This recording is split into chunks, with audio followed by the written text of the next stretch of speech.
Springfield's Talk 104.1 and a good Monday morning, everyone. A partly sunny day, a high of 55. Well, look at that first alert forecast coming up.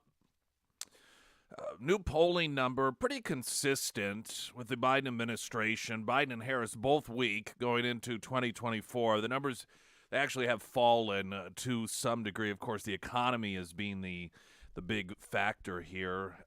Of course, some Democrats are going to argue, well, I mean, the economy's about what it was during the midterms, and Democrats fared well. I think we've shifted into a new phase, and that is psychologically speaking with Americans. And, you know, we get accustomed to things going up and down and so forth, and we oftentimes will just assume that it is going to get better, right? We think, well, it's just a matter of time. Things are going to get better. Psychologically, I believe that many Americans are beginning to no longer see or expect a light at the end of the tunnel, at least under the current policies. There are people that they really, even people who vote, they detach the direction, the moves, the executive orders, the legislation of a particular political party or an executive and chief executive in the White House from what's actually going on. Democrats are very, very good at this. I mean, they would just live in total denial. They scream and yell about the significance and how we have to get our guy in there. Joe Biden, for example, it's so important. It's going to, just be devastating if we don't.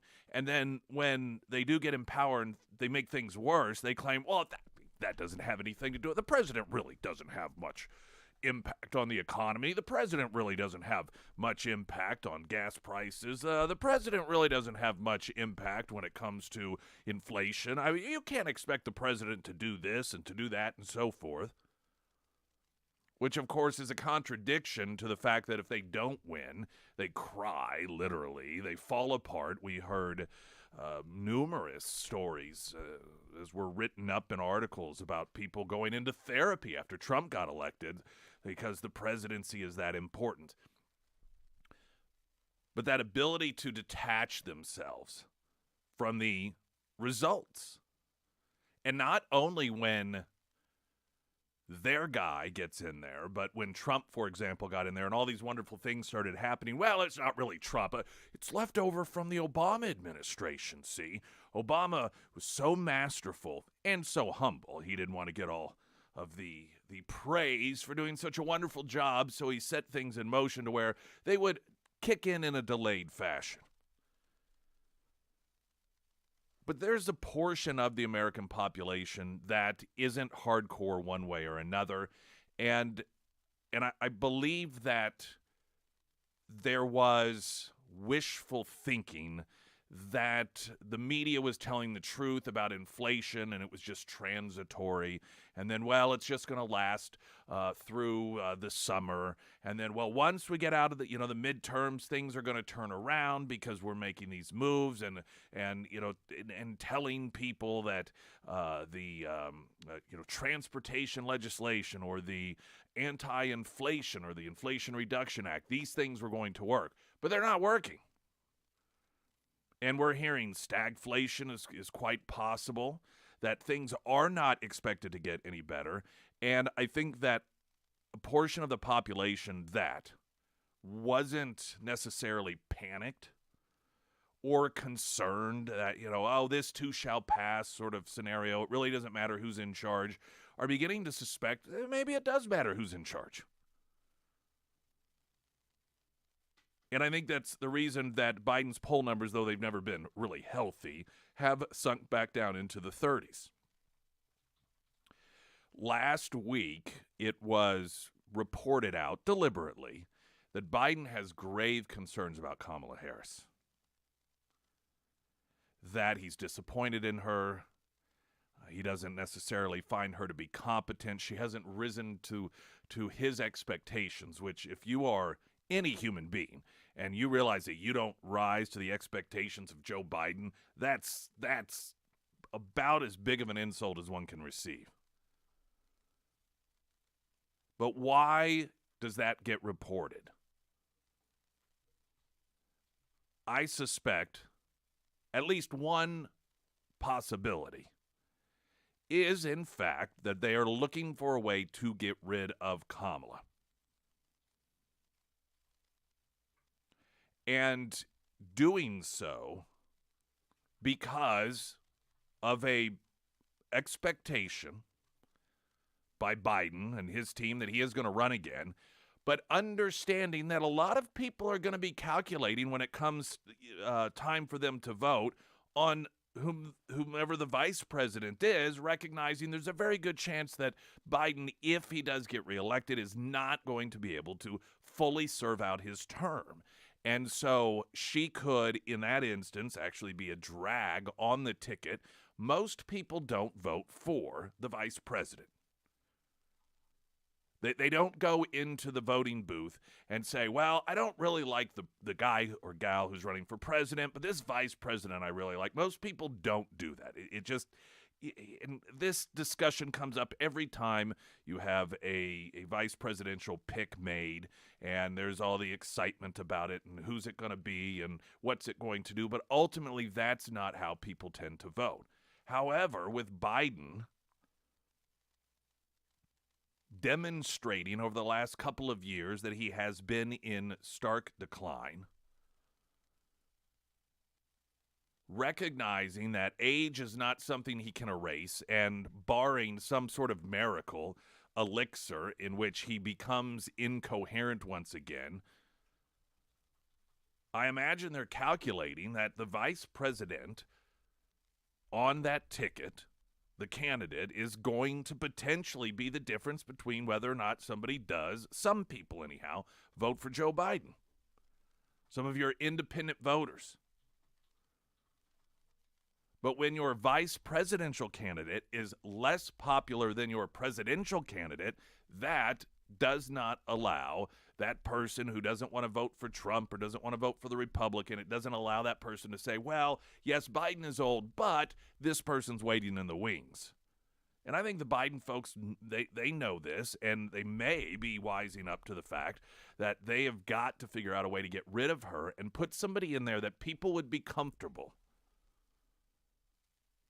stepping into the role of the presidency should Biden have to at some point step down or has some sort of medical issue that makes it impossible for him to continue on. Oh, by the way, Fetterman, his people are saying that he's going to be in the hospital for a couple of more weeks while his doctors make sure that they get his medications exactly right. But other than that, he's perfectly fine. Jason Reimer with the latest news update.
First alert forecast, partly sunny, a high of 55 today, clouds tonight 37, a slight chance of rain tomorrow 51, sunny 61 on Wednesday.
Garage Experts, #1 brand nationwide in garage improvement space. Turnkey operation. No need to hire one company for the floor, then another for the cabinets. You've been through that hassle before in life, maybe, or you heard somebody else. They got a couple of different crews doing a couple of different things, and then one of them, we got delayed. We can't help it, weather-related, or the project we're currently working on, we got set back, which means, of course, that whomever it is that is also going to be coming in after them to do another part of the project, you've got to put them off. Like, we can't be in there working at the same time. You don't have to worry about with any of that with Garage Experts for your customized storage and the flooring with the hundreds and hundreds of color choices,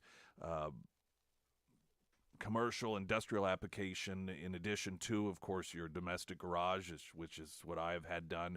Garage Experts, just give them a holler to find out what it is they can do for you, and Shelly will give you a consultation. They're great people to work with, and you're not going to get any better quality experience than you will with Garage Experts under Nick's endorsements at ksgf.com. Biden's approval rating fallen to 38%. New poll, AP, National Opinion Research Center, close to his lowest rating ever in the poll. Just last month, his rating, he managed to get it up to 45%, which was as high as it's been since his rating began a long slide a few months after he took office. Once people realized what they bought. And it's the economy, not that there are other areas of his presidency that people find themselves greatly impressed by. It's just the economy is the thing that really affects people. When respondents were asked, generally speaking, would you say that things in this country are headed in the right direction or the wrong direction? Just 21% said the country is headed in the right direction. 78% said the wrong. And some of that 21% recognizes it's not, not all of those people think things are headed in the right direction. It's just you're going to have a portion of the population that refuses to admit the mistake they made. You have a portion of the population who doesn't care, frankly, whether things go in the right direction or the wrong direction, but they're not going to acknowledge that. They just want, Republicans completely out of the political landscape so that there's a one-party rule system, and no matter how bad things go, they'll say it's headed in the right direction. But even at those numbers, those are remarkable numbers to have 78% of people acknowledge, yes, things are headed in the wrong direction. The pollster asked, would you say it is very good, somewhat good, or leans towards good? Or would you say poor, somewhat poor, leans towards poor? The number of people who said it was good or just even leaning towards good, 25%, 75%, of course, said that some version of poor. The good number is down 7 points from last month, and the bad number was up 7 points, a perfect reflection of the right direction, wrong direction measure. And again, I think it is getting to the point where people are recognizing that this isn't something that is just going to magically get better. That the promises that inflation wasn't going to occur, and then the transition to claiming that inflation was transitory, and then the transition to it's just going to be in through the end of the summer, and then, we've got to get past the midterms and the Inflation Reduction Act, and of course, even once that passed, it may be a few years before we see the results of that, which of course will not be positive. And it doesn't appear if at this point anyone is out there trying to any longer claim, oh, don't worry, this is just temporary, things are going to get better. And with that revelation comes the recognition that this is not going to change unless something changes. You do the same thing over and over again, you're going to get the same results over and over again. And I believe that's part of the reason that we're seeing an increased number of people begin to recognize we are not headed in the right direction here. The The pollster then asked respondents to describe their own financial situation the same way. Very good, somewhat good, lean towards good. Very poor, somewhat poor, or leans towards poor. The number who called their situation some version of good fell 4% to 53, the lowest that it's been in Biden's presidency. The number who called their situation some version of poor rose 4% to 47%, the highest that it's been in Biden's presidency. Now, these numbers are important as well because what they show is that even though you have a majority, 53%, not a tremendous majority, but a majority nonetheless, that say, listen, my personal situation is somewhat good or very good. But you still have 75 to 78% saying we're headed in the wrong direction. It shows that even people who are not finding themselves in a economic category that they feel is dangerous or getting worse, they're not naive to the fact that it's happening to their neighbor. They're not naive that it's happening to their family, to their fellow churchgoers, to the people all around them. So even those who are not negatively impacted or don't see themselves as being negatively impacted are recognizing that just because I'm doing well does not mean that a majority of others are. Biden's rating specifically on his handling of the economy fell to 31%, the lowest of his time in office. Put it all together, and you see how vulnerable a president's job approval rating is to the state of the economy. And let's see, there are the things that Biden can do nothing about, and they note his age and how that's a factor. And a new report from Reuters, of course, noted that Biden's increasingly frustrated with the performance and attitude of Vice President Kamala Harris. Presidents look to vice presidents to take on difficult or unrewarding jobs, and Biden does not see Harris doing any of that. And, of course, they made a big to-do about what was going to be her one issue that she was to focus on, the border. That was the big one. And that, of course, no one argues. Well, I mean, they try to claim that it's a success and that the border is secure, but it's absolutely laughable. So I go back to believing that there's a good chance this is the beginning of a campaign because they keep noting that Biden is supposed to sometime announce he's going to run for re-election. What's the holdup here? Some are speculating maybe he's not going to. That, of course, is a possibility. Another possibility is they're trying to figure out a way to softly land the idea that Kamala's got to go. With Biden's age, his apparent cognitive disabilities,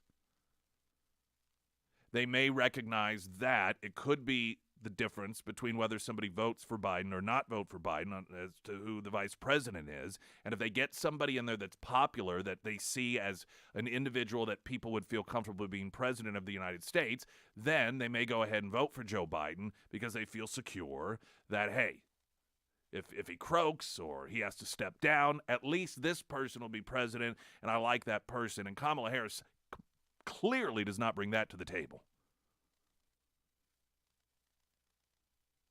I mean, I suppose if you were to make one of those lists, one side, here are all the positives that Kamala brings. Here are all of the benefits that she can offer as Biden runs for re-election. And then you have a column of reasons that she's not. Which of those two columns do you think is going to be more difficult to fill? Springfield's Talk 104.1, I'm Nick Reed.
Sarah Moore. Thank you. Well, we've had a lot of rain the last couple it's of true, weeks. it We've did. got more on the way, and you may have noticed some water issues with your home. And if that is the case, I highly recommend you give my friends over at Beatles Property Maintenance a call. Now, first things first, Beatles is spelled Beadles, and they can help you with water damage that may have happened with your home, or if you need a sump pump. Both of those things are things that Beatles specializes in. So if you do find yourself in that situation, it's kind of a crummy one, but Beatles Property Maintenance, they're a great company, top-notch individuals, and they are here to help you. You can find all of their contact information housed at ksgf.com under the Sarah's Endorsements tab.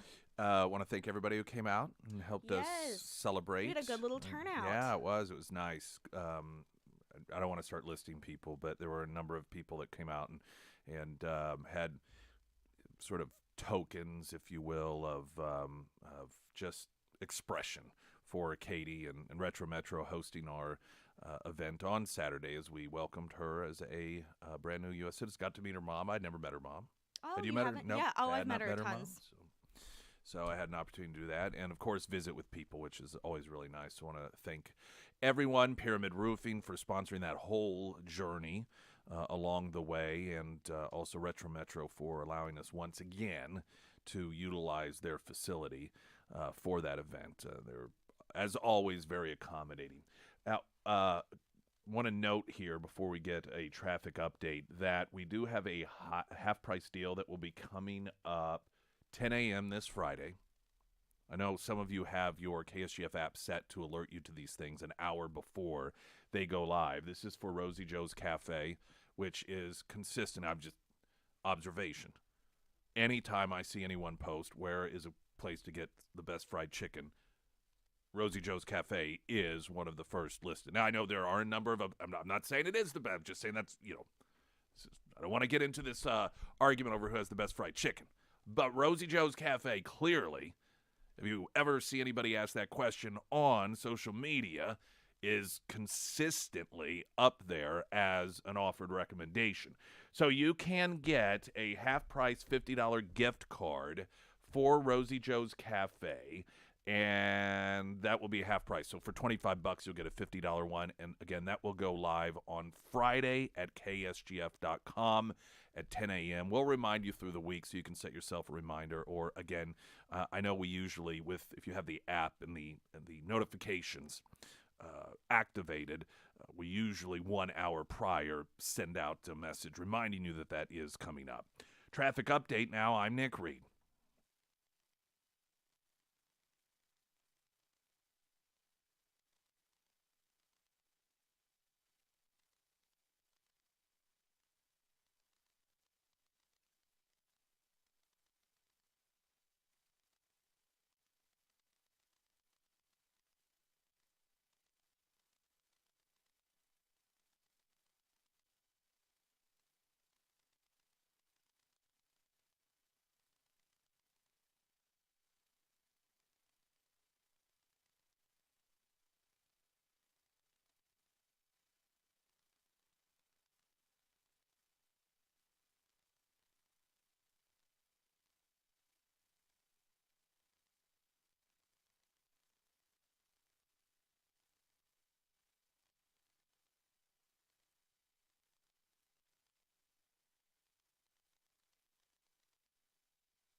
First Alert Forecast, sponsored by St. Clair of the Ozarks Home Improvements. Partly sunny day, a high of 55.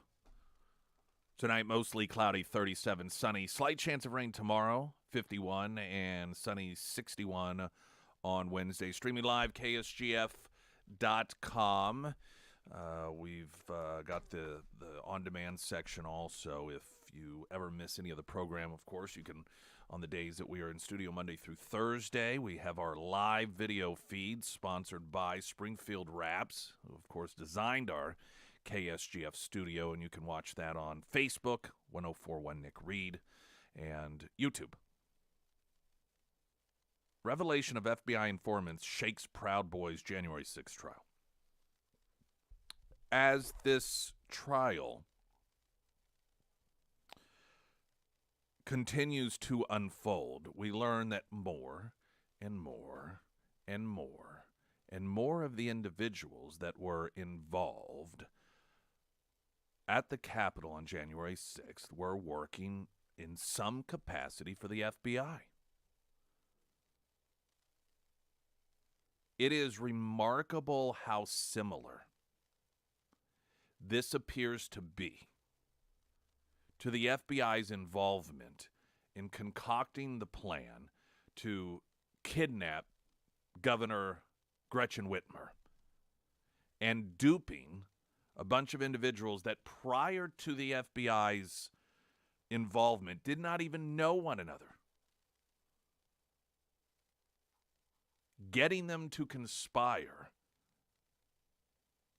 to agree to this plan, in which many times a number of those individuals expressed their desire to have nothing to do with it, and those working on behalf of the FBI went to great lengths to convince them, no, you need to do this.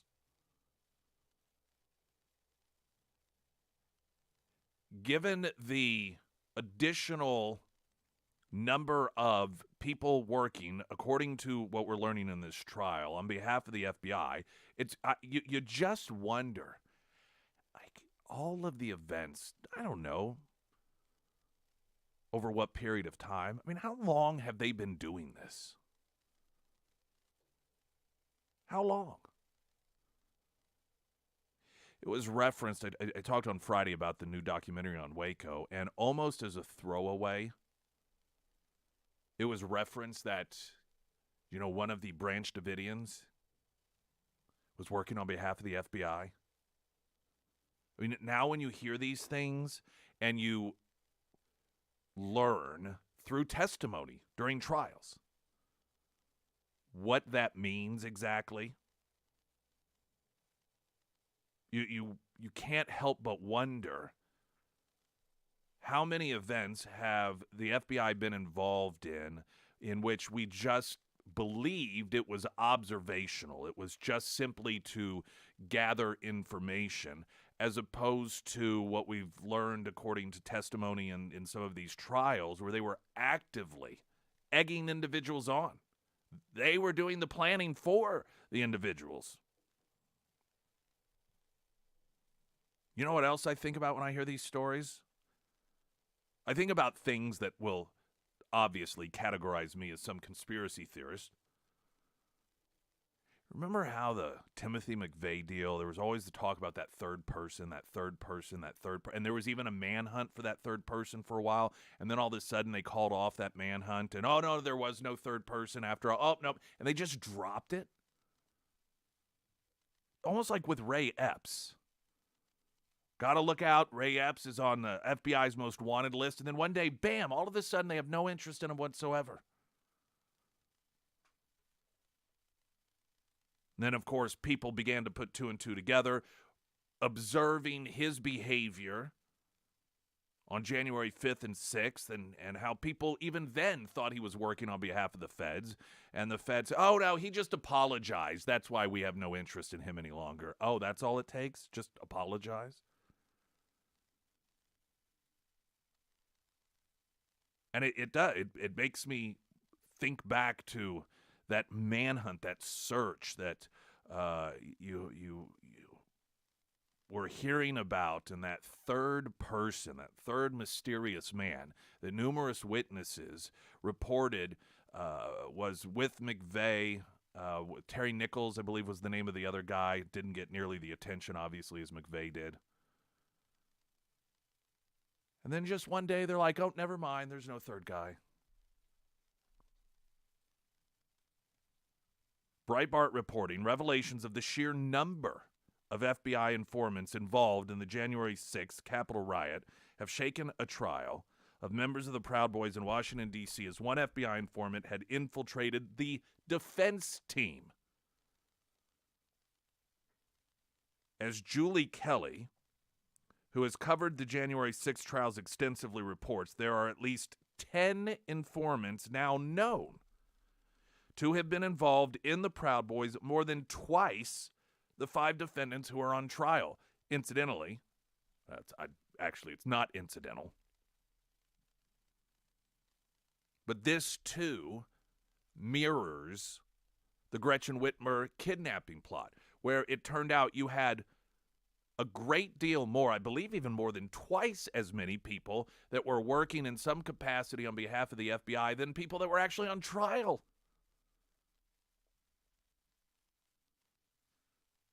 One shocking revelation last week was that one FBI informant, Jen Lowe, a member of Latinos for Trump, had been in close contact with the defendants and their legal team throughout the trial, potentially compromising their constitutional rights.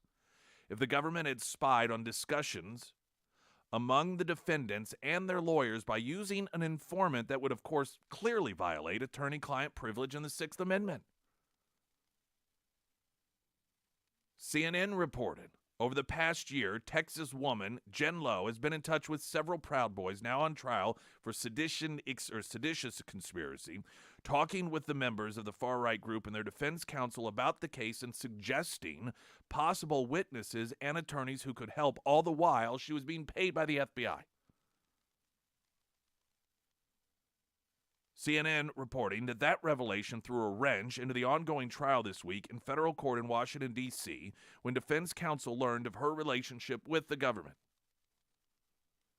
The defense objected to the continuation of the trial until the prosecution told Judge Timothy Kelly, an appointee of President Donald Trump, that Lowe had not informed them about the defense in the trial. Defense attorneys are scheduled to question Lowe today, but questions are growing about the extent to which FBI informants knew about the Capitol riot and may have encouraged the crowd during the riot. Many of the defendants in the January 6 related prosecutions who have pleaded guilty have acknowledged that they alone decided to trespass or to commit other crimes. However, the role of informants remains unclear. Some Trump supporters have claimed that the riot was fomented by left-wingers, so forth. And Trump, of course, had noted that he offered up the National Guard, but that was denied by then Speaker Nancy Pelosi and Senate Majority Leader Mitch McConnell.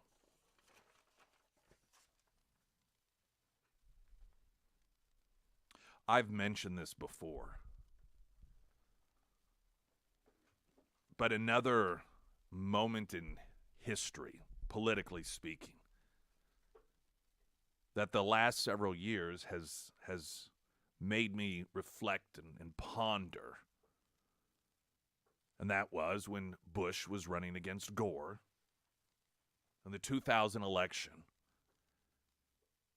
And Dan Rather's people were given this typed letter that was supposed to be proof that George Bush had gotten special treatment because of his daddy when it came to serving in the military. I don't even recall the details of it, but it was all about how he was born with a silver spoon in his mouth and he was this spoiled rich kid who never had any real responsibility in his life.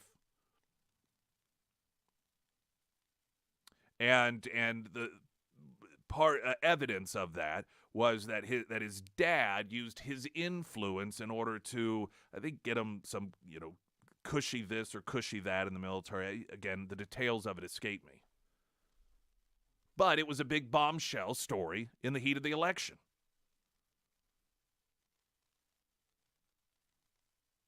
what would occur, the beginnings of the magic of the internet, before you had social media clamping down, before you had the government conspiring with social media to block people from posting things, and somebody, probably more than one somebody, recognized that the type font that was used in this very official letter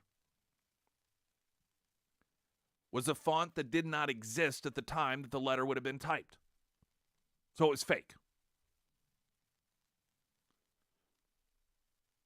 The letter, however, clearly originated from someone who had, I wouldn't go so far as to say intimate knowledge, but enough information about Bush and his time that he or she was able to concoct a fake letter that made it appear as if this were a legit situation. I mean, all those details were, who would have access to that information? Who would have enough knowledge about the players so that it would have seemed legitimate? You think about it, had whomever typed that up typed using the proper font, one, Al Gore may have been elected president. Or if the censors on the left had been in play as they are today, we would have been told that accusations that that letter wasn't legit were disinformation from Lord knows where.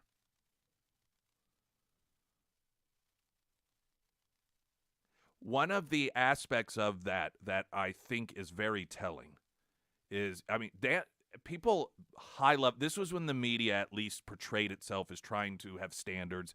So Dan Rather, I mean, he was the face of CBS. I mean, Dan Rather was one of the top, most respected journalists in this country, and he was gone, as was his producer, and I forget if there was anyone else. I mean, they got rid of those people. Yet there never seemed to be an interest in tracking down where that letter came from. I always thought that was very fascinating. That there was some person or persons that created a fake letter to try and alter the outcome of a presidential election, that clearly had knowledge about the background and Bush's military career. And, mind you, this is early days of the internet before you could just go on and Google search that sort of information. This isn't the sort of information that the average person would have enough knowledge of to confidently, on whatever letterhead, write up such a letter and make it look as if it were authentic based on the content.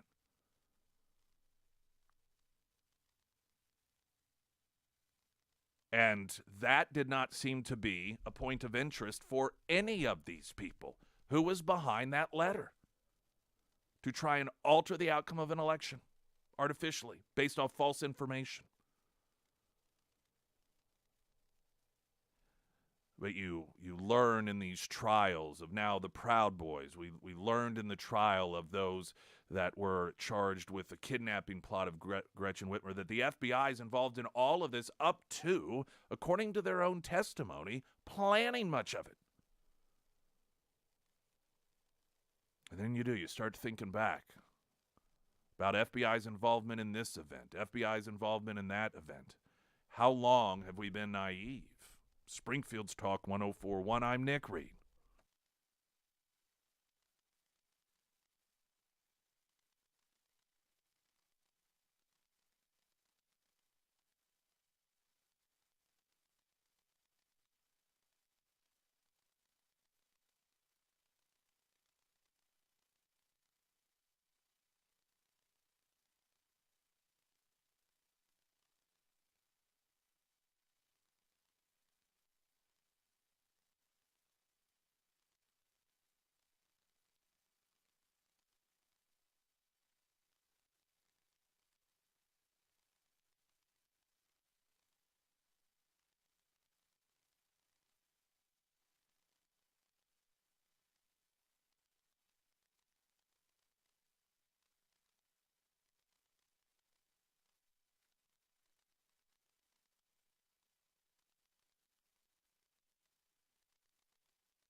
Missouri Attorney General Andrew Bailey created a hotline to report abuse cases of children who are subjected to transgender medical procedures. The hotline, titled Transgender Center Concerns Form, tells citizens to complete the form to submit a complaint or concern about gender transition intervention you may have experienced or observed in Missouri. Quote, the Attorney General is not a private attorney, but enforces the laws of the state of Missouri as written. The page states that by submitting this form, you agree that you may be contacted by the Attorney General's office about the facts stated in this complaint or concern. Please complete this form in as much detail as possible. Breitbart News, speaking with Bailey, who remarked that his office will leave no stone unturned in the fight to defend children against transgender medical interventions, saying we're on the offense.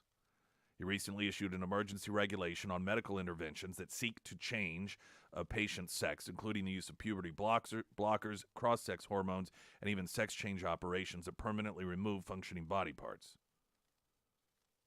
In an effort to protect children, he said, and enforce the laws as written, I am issuing an emergency regulation clarifying that because gender transition interventions are experimental, Missouri law already prohibits performing them in the absence of scientific guardrails.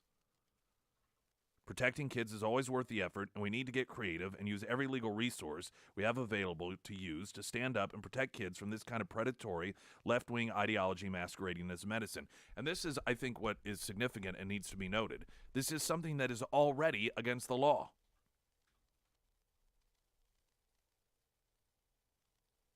The accelerated pace at which Missouri is working in order to protect these kids was because of a left-wing transgender activist who blew the whistle on what has been going on in Missouri, in which she said can't even be described as experimental because at least when you're experimenting on people, you have some sort of a framework in which you do it, and she was horrified to learn what is being done to the kids in the state of Missouri.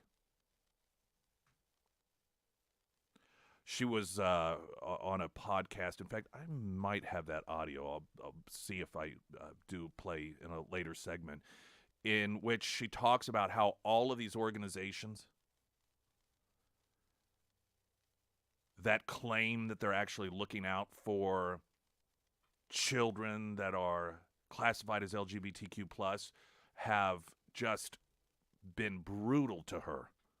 I think that this has been a real mind job, what she's been going through, the people recognizing, what has been going on, and that the people who always claim that they're looking out for kids' safety are the ones that are leading the effort to shut her and others up.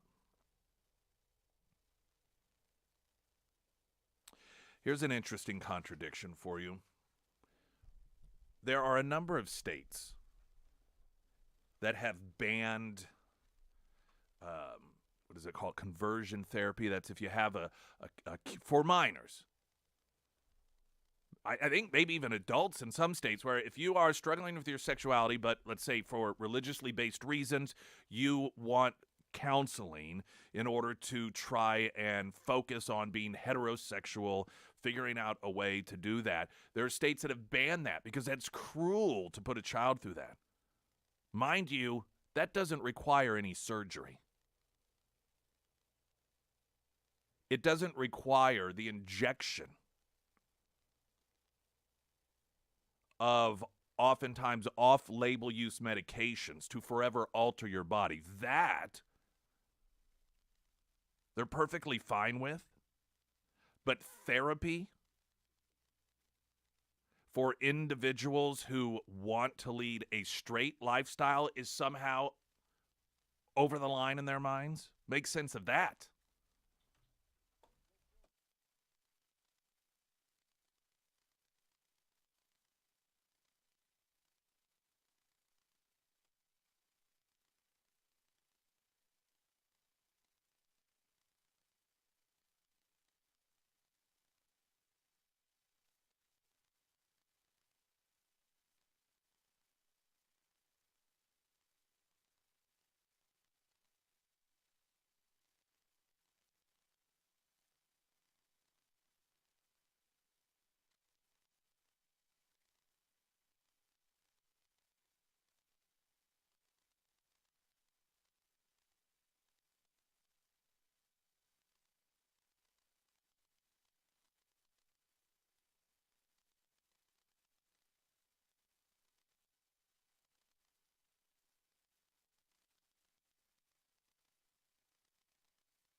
Floors Plus Nixon, Floors Plus Springfield. Want to thank Rob of Floors Plus finally able to stop by and jump on with us last Friday as we did our Friday Road Show at Scramblers. And that 0% financing for 12 months is still ongoing for all of your flooring needs. Hardwood, luxury vinyl planking, carpeting, luxury carpeting, tile, and of course, Plus.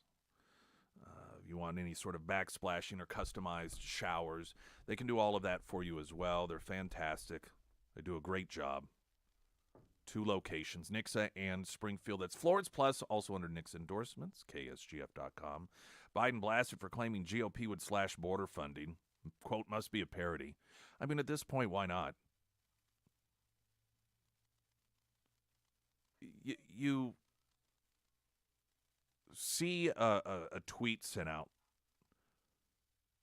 Quote, MAGA House Republican proposals would slash funding for border security, a move that could allow nearly 900 pounds of fentanyl into our country. We need more resources to secure the border, not less. You couple that with other absurd claims like Republicans are the ones who want to defund police. We really want to support them. And you realize there is really absolutely no standard of truth. None. We're not talking about, well, we can't claim that. I mean, that's clearly a lie. There's no standard for these folks.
Springfield's Talk 1041.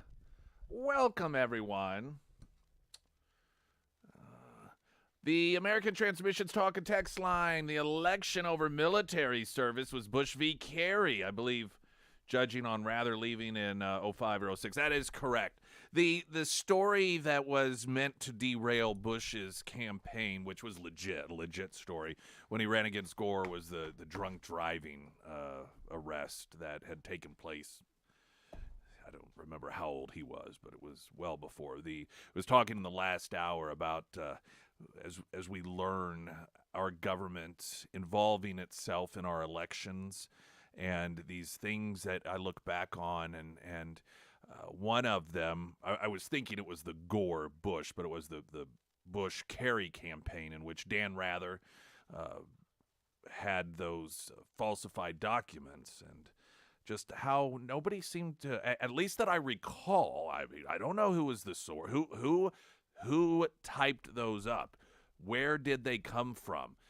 I suspect it was somebody within government, and you just remember, or I do anyway, all of these incidents that occurred during a period of time where we did not imagine you had the deep state utilizing its power in order to try and alter outcome of elections. But now that we know that they do that, I mean, do we think that they just started with Trump? All of a sudden, one day, as deep and widespread as we know that it was, that up until Trump was running for president, they were pure as the driven snow, and really respected our laws and our elections and our institutions, and never would have done such a thing. But all just one day, bam, like that. That's not the sort of thing that just occurs. That is something that over time, a little bit here, a little bit there, and it escalates. And so those October surprises, as oftentimes they're referred, even if they don't necessarily happen in October, it does make one wonder, how often is our own government involved in providing those October surprises? Speaking of, there's been a tremendous amount of discussion about the CEO of TikTok testifying before Congress. I did not sit through all of it, but I read a number of articles and watched a couple of different exchanges that took place, and I really felt as if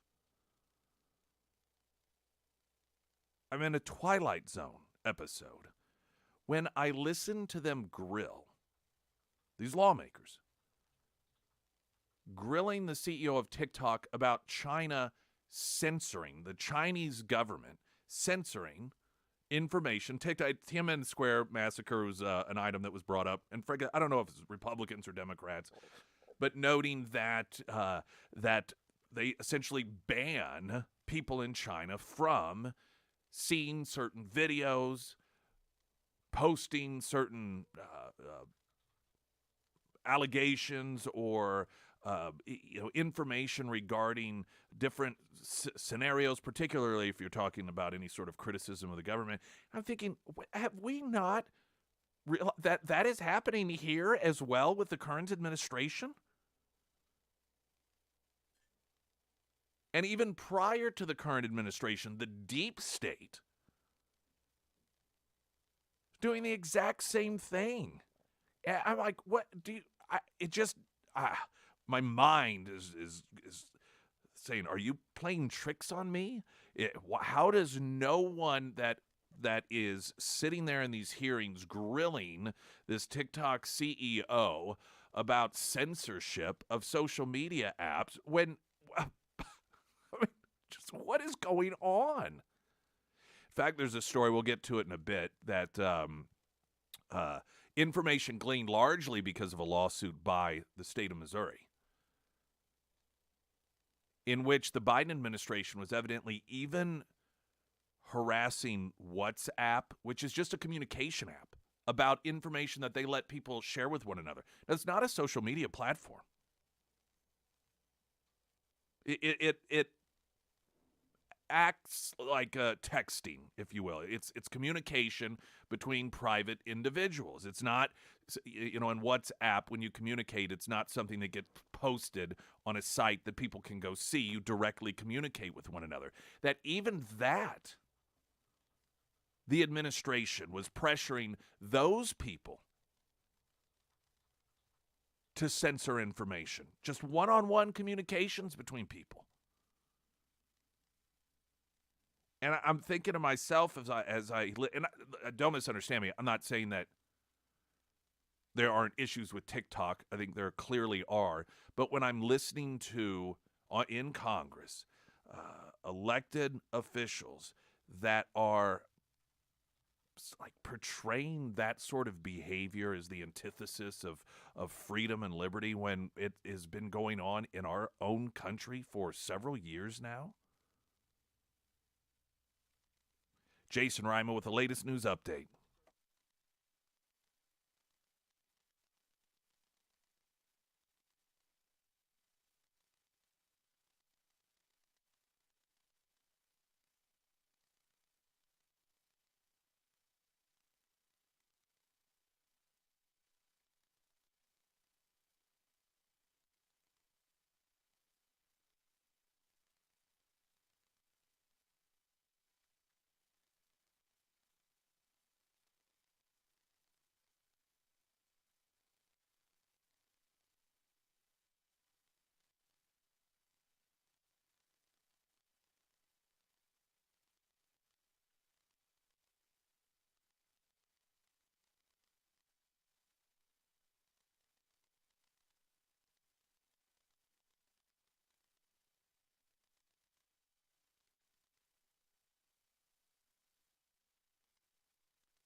First alert forecast sponsored by Navant. Employee benefits that work. Partly sunny, 55 for a high today. Clouds 37 tonight. Sunny. Slight chance of rain tomorrow. High of 51. Wednesday sunny, 61.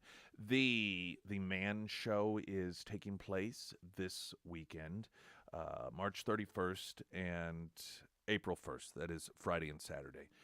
We will be out there. Sarah and I will be. Are you still going to be able to be out there Yeah, on I'll be out there. Saturday? And I know it is Friday as well. I mean, our tent will be there Friday. We're not gonna be out there Friday, right? Correct. But somebody that is, we have a number of stations, obviously, and I know at some point, I believe it's gonna be earlier in the day at least. Sarah and I will be out there. I mentioned this 417 Travel, of course. Whom we did our most recent Great Escape with, they are at our tent going to have a registration for a 3-night, 4-day stay for 2 adults at the Dreams Tulum. It's all-inclusive resort. Now, if you win, you are responsible for your transportation. But this is a super cool, fun, family-friendly resort. So if you want to, it's my understanding that, let's say you do have a family of, you got some kids, that you can upgrade if you'd like and pay the difference. But that they'll work with you on any of that. And like I said, it is an all-inclusive hotel stay. The transportation you'll be responsible for if you do win this. But all you have to do is just come by and get yourself registered. We're going to be set up. Do you know where we're set up? Yes. Yeah, so right there in that middle thing. Yeah, we're right in the middle of the E-Plex. That you middle walk area. in. And we'll have the KSGF tent thing, if you will, set up. And even if Sarah and I are not out there, when you do stop by, someone will be there. And then, of course, you can get registered for that trip for 417 Travel as well. So that's the Man Show coming up at the Ozark Empire Fairgrounds this weekend.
Students are speaking out against an Illinois high school that threatened to discipline students who protest the use of bathrooms on the basis of gender identity rather than biological sex. March 17th, a group of nearly 150 Waterloo High School students lined up to use the nurses' restroom after they were told if they're uncomfortable sharing a bathroom with students of the opposite sex, then they could use the single-stall unisex bathroom.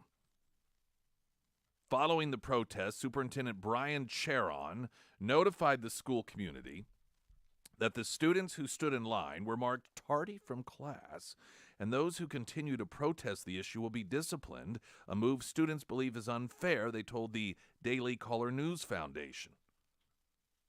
Anna Demers, a Waterloo High School student, said on Friday around 150 students, including myself, stood up for our rights and our beliefs. We were told to use a single-stall restroom in the nurse's office if we were uncomfortable with persons of the opposite genitalia in our restroom. We all stood in line to use the restroom and to make a statement. When we tried to stress our safety concerns prior to the event Friday, we were not even acknowledged or heard. The events on Friday were peaceful on our part, aside from a few disrespectful individuals, which is inevitable because of teenagers. Life is a learning process.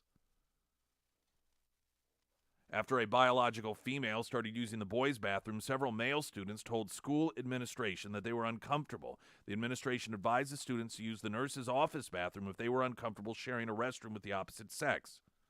Under school district policy, students are allowed to use bathrooms on the basis of gender identity rather than biological sex. The policy, which has been in place since 2017, is in accordance with state and federal law, the email stated.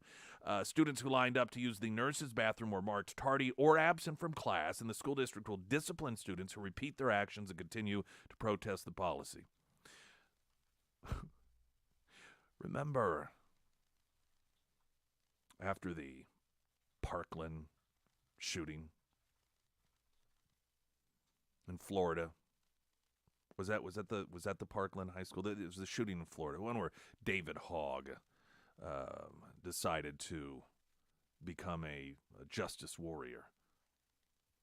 And there were, all over the country, including Springfield, school walkouts, like actually leaving school to protest gun violence and the Second Amendment. And universally, all of these kids were praised. What better lesson? They told parents who were concerned about class time being missed. What better lesson? What better education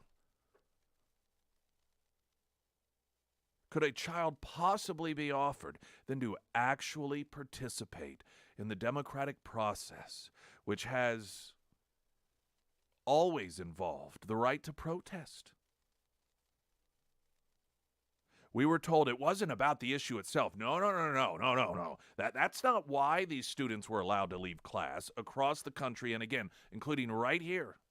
I remember one, I don't remember if there were numerous Springfield schools, but I know there were at least some because there were a lot of parents that were, what is going on? Why are our kids leaving school? We're not being informed of this. And like, hey, listen, we just respect their right. Exercise the First Amendment. And nationally, we were told it wasn't about the issue itself. No. It's not because it was a left-wing issue. Nope, it was just about the right to participate in the process and have those voices heard. And even if that meant missing class instruction for an hour or a day or a week. If I recall, some of these students managed to somehow even get buses together to take them up to Washington, D.C. I know certainly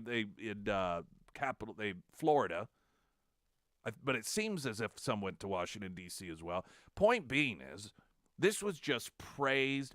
CNN held a town hall meeting for these kids. Dana Lash, who has a show right here, was one of the individuals that agreed to be part of that town hall meeting, something that she, if I remember correctly, realized was a setup, essentially.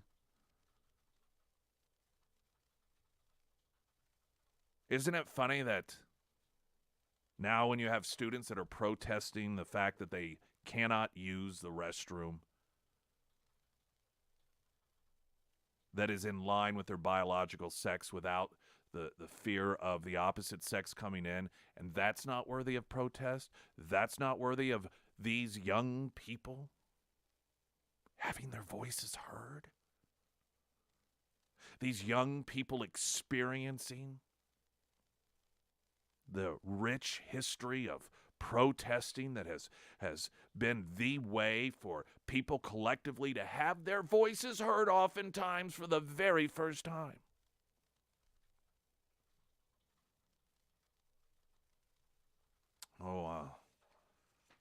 Not about the issue, of course. It's just about their right to protest. Well, unless, of course, it's the wrong issue. Meanwhile, Riley Gaines, the 12-time All-American swimmer who competed at Kentucky, blasted ESPN for honoring Leah Thomas in its Celebrating Women's History Month segment. Gaines, who's a woman, has been at the forefront of women's sports, calling for fair treatment and keeping men from competing against women at the highest levels of competition. Gaines tweeted, "Leah Thomas is not a brave, courageous woman who earned a national title. He is an arrogant cheat who stole a national title from a hardworking, deserving woman. The NAACP is responsible." "If I was a woman working at ESPN," she said, "I would walk out. You are spineless at ESPN."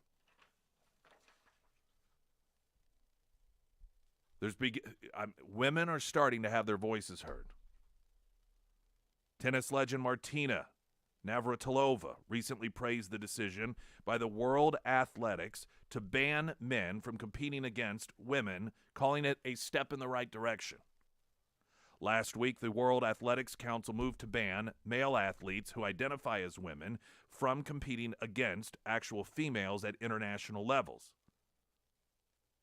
Lord Coe, head of World Athletics, said the new rules were set to kick in March 31st, added the decision was guided by the overreaching principle, which is to protect the female category.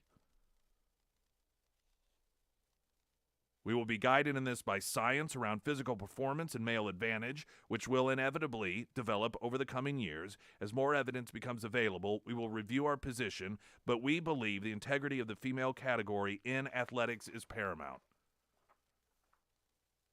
At the same time, NPR issued a correction after claiming there is, quote, "limited scientific evidence men have physical advantages in sports." Jeez. We talked about this on Friday. So NPR issued the correction Friday after making the false claim. They wrote, quote, "Correction, an earlier tweet incorrectly stated that there's a limited scientific evidence of physical advantage. Existing research shows that higher levels of testosterone do impact athletic performance, but there's limited research involving elite trans athletes in competition." Well, Ed, I'm sure that's accurate because, once again, there are certain things that are obvious that don't need to be studied. Being lit on fire is very painful. I doubt that there are that many scientific research projects on whether or not being on fire is more painful than not being on fire. Why? Because certain things are just obvious. At least to normal individuals who have common sense. NPR.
Streaming live on Facebook. It's 1041 Nick Reed.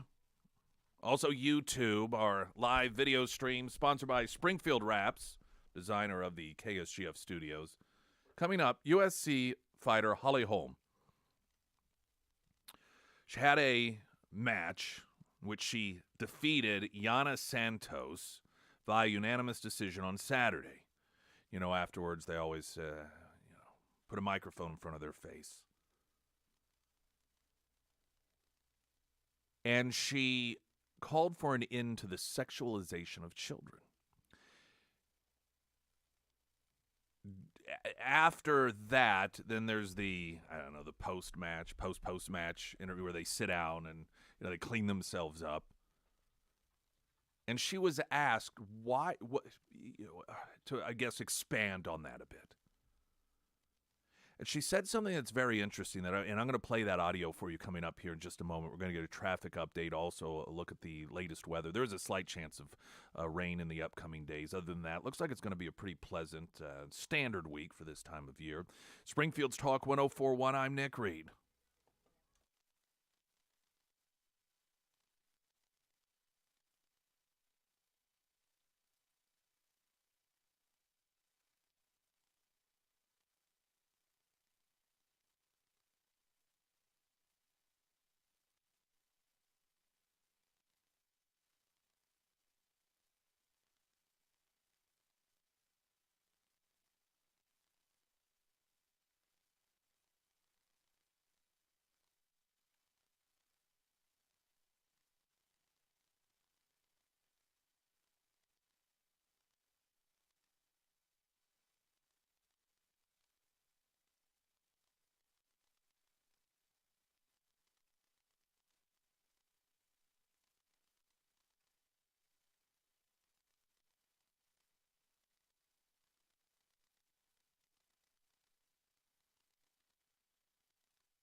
At First Alert Forecast, sponsored by St. Clair of the Ozarks Home Improvements. Partly sunny, 55 for a high today, 37 tonight for low. Sunny with a slight chance of rain.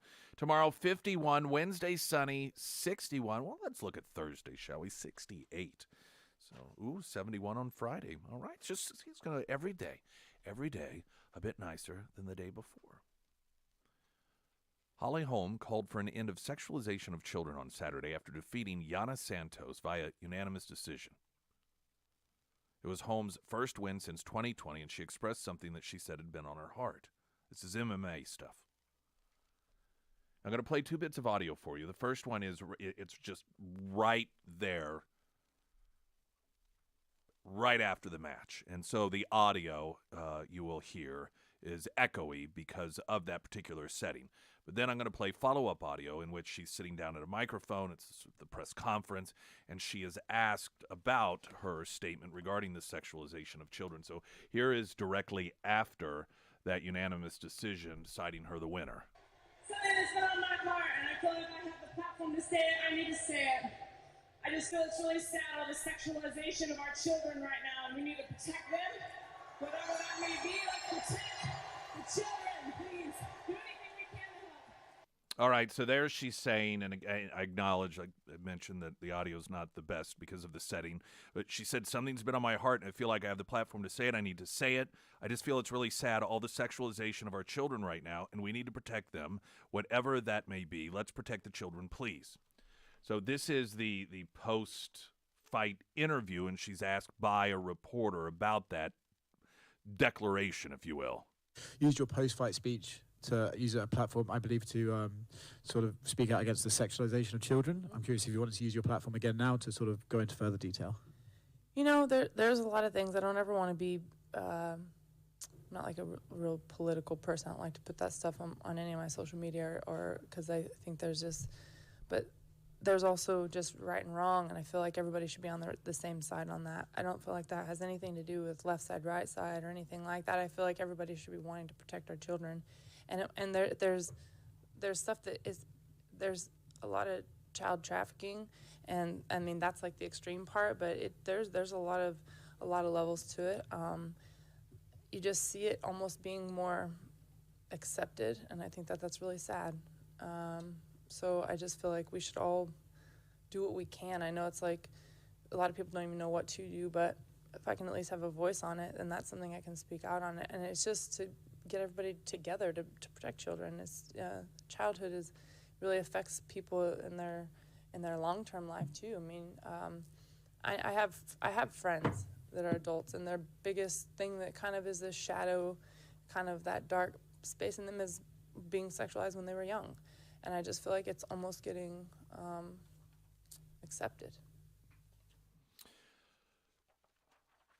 Most people, I imagine, would agree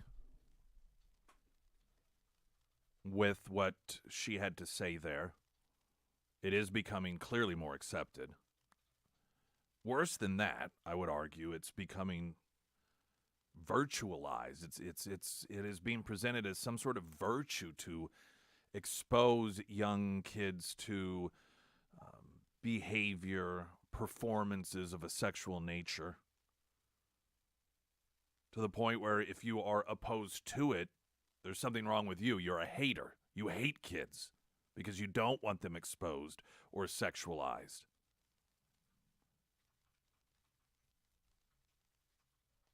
The portion of her comments that tell us largely where we are today politically is the fact that she noticed she did not think that this should be a left issue, a right issue, that we should all agree, that all of us should agree on this. Once upon a time, we all did. There was it was an op-ed piece, it may have been in the Wall Street Journal a week or two ago, about how Iowa is turning extreme conservative. And it's all about how it's turning to the right, and you know, that's just so extreme. I mean, look at who's extreme here. It isn't as if, when it comes to this issue of children and the sexualization of children, it's not as if it has been a long tradition culturally for children to be provided pornography in schools, for children to be removed from schools to go put dollar bills in the G-strings of men that are sexually dancing in front of them, that it's been a long tradition for kindergarten teachers to talk to their students about their personal sex lives. And then one day Republicans said, you know what, let's create a wedge issue here. Let's start a culture war and all of a sudden be against these things. That's not how this has happened.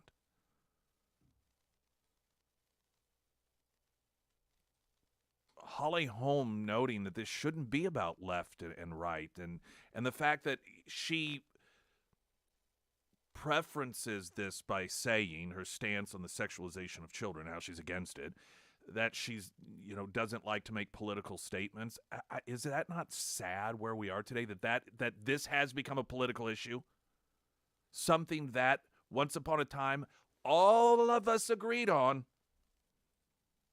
And those who didn't, let's be honest, were pedophiles. Those who supported the sexualization of children were not part of accepted society. That's not accepted behavior. 20 years ago, we would have all agreed if somebody handed a child on a playground at his school pornography, that person should have been registered as a sex offender and then no longer allowed within 500 feet of a school bus or an elementary school or any other place that children would be gathering.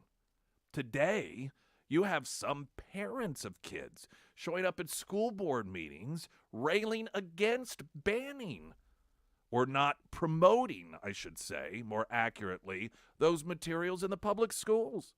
And it's not just lunatic fringe San Francisco. We see it happening right here in some of the area schools.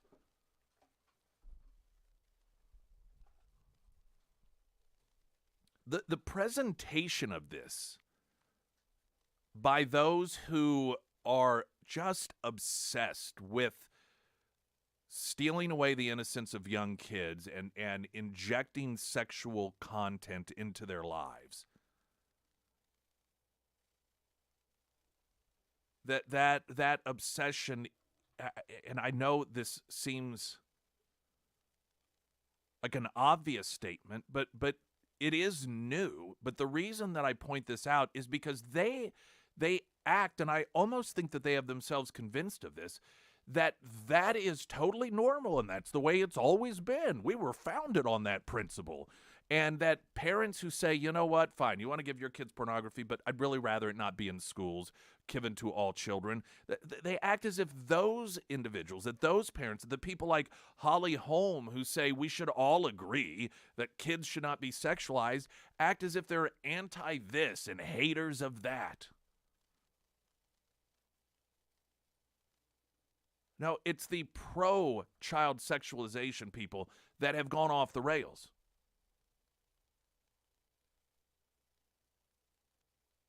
I know how we got here.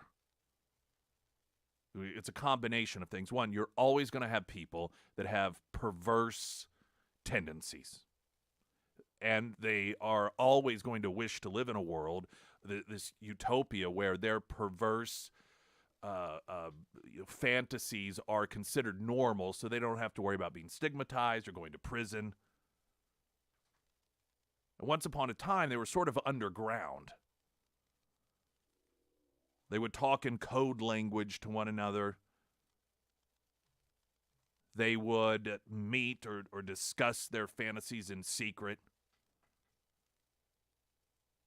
At the same time, when you get a little of it pop up here and a little of it pop up there, the first people that are saying, no, this is not good, were people that were considered or are considered to be conservative. And so because of this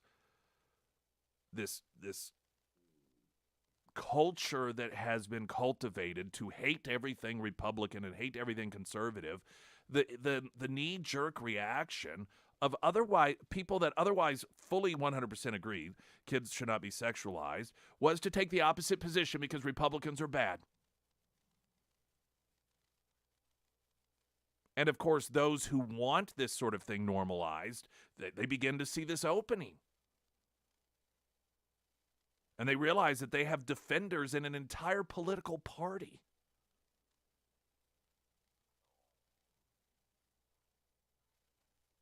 There are some positives that are beginning to occur when it comes to these issues of all this sexual stuff of young people.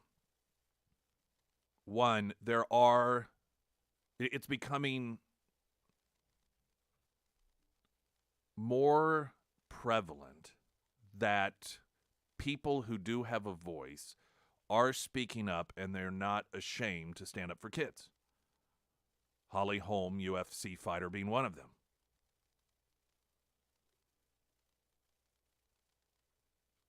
And I believe that with, you're going to see one, And then when people realize that her life wasn't destroyed, then somebody else will come forward, somebody else will come forward. The recognition that this should not be political. And those who have been pushing it, and I tell you, this is only possible because of the Democrat Party in this country today. Because they have decided to take that position, that side. Normal people are waking up to this. And I believe as far we have fallen down a cultural hole, most people still want to protect kids. Most people still don't want children sexualized or convinced that they need to do this or do that. And this symphony of everything from taking kids out of school to sexualized shows, to convincing them they need irreversible surgeries, this just nutty, extreme position that the Democrat Party has been taking, which again is kind of new for them. They just up and decided in the last few years this should be the new normal. It's an awakening for a lot of people who aren't political, who don't post things that they consider to be political, but they are recognizing that there's too much at stake here. And I think it's just really positive that you have somebody that instead of doing the cool thing and riding this pop culture wave, is instead saying, you know what, we just need to stop this.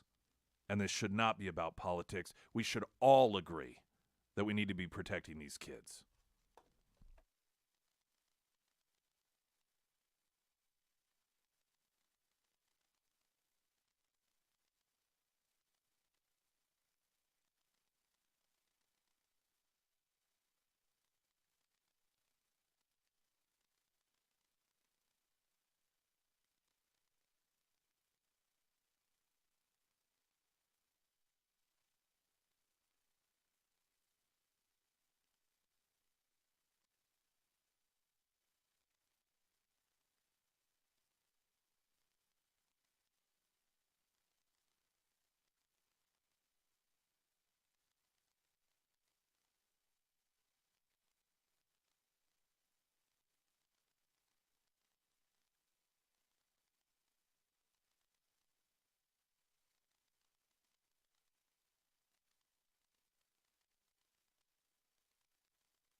Emily Johnson, House Theory Realty.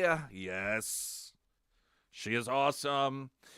You're thinking about maybe putting your house on the market, and you're going to reach out to her, but you see your home is needing some upgrades. You're like, the flooring here, it's old. Boy, this is so outdated. I need to replace it. I'm embarrassed because I know that an experienced realtor is going to tell me I need to do this and that. So I'm going to go ahead and do it ahead of time. Don't do any of that until you first visit with Emily Johnson.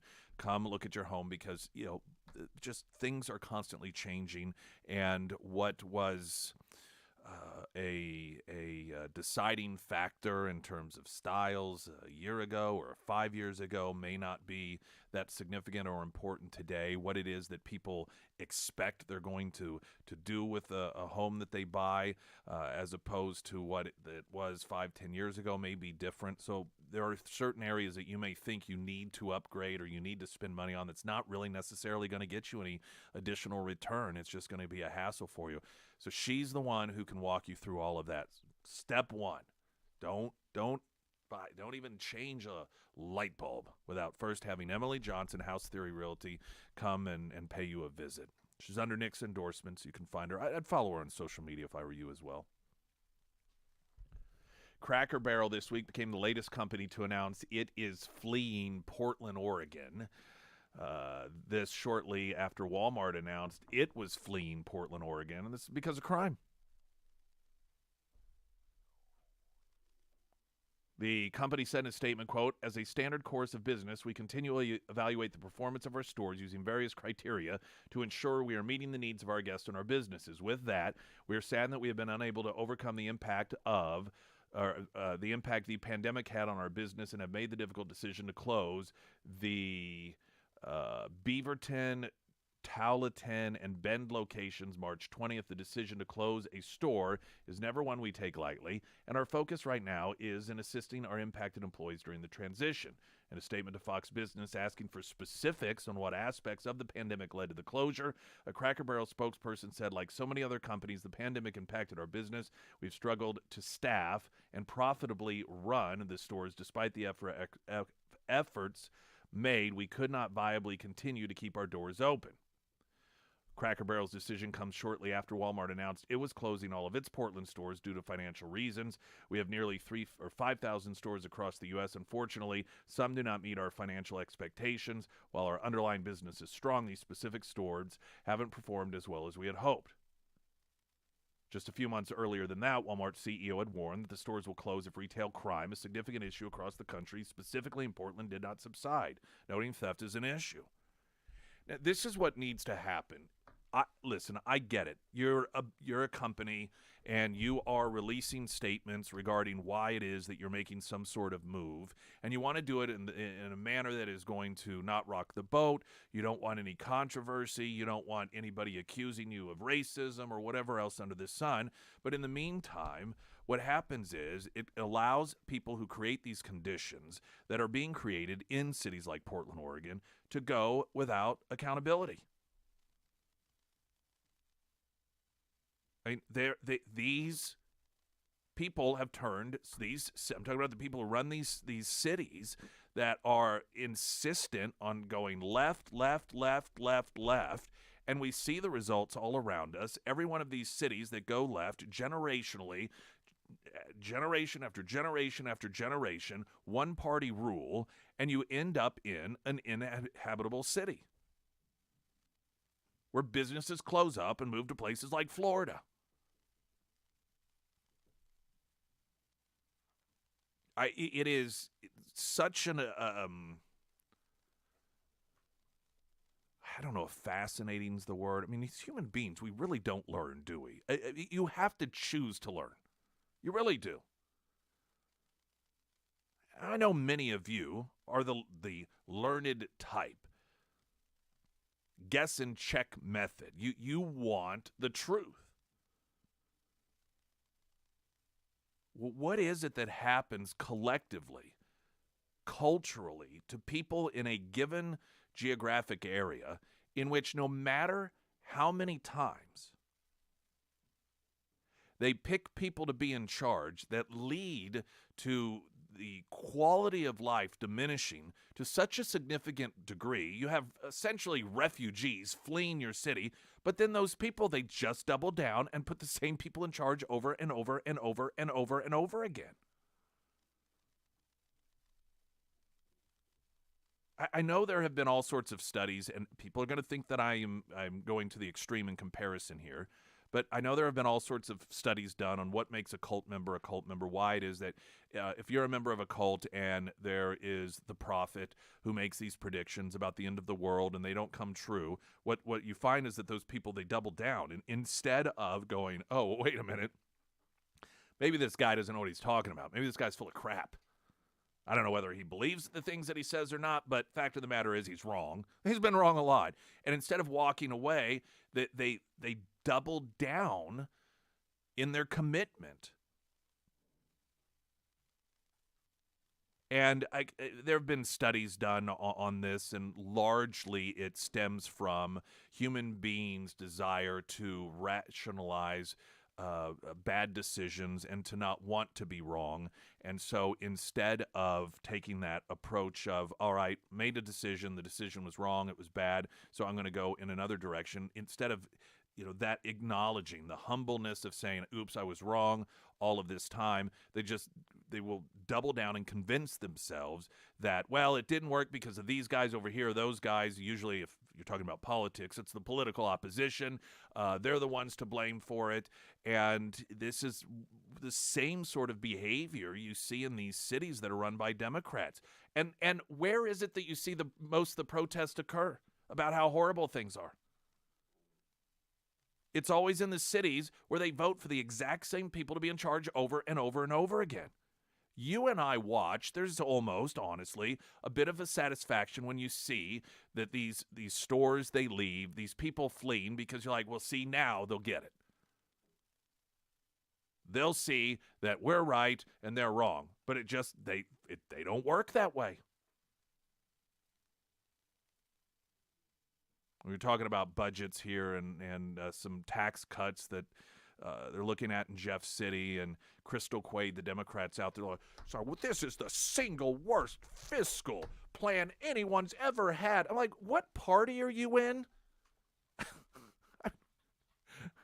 How many times do we have to watch taxes get lowered and revenue go up versus taxes get increased and revenue go down before you wake up and get a clue?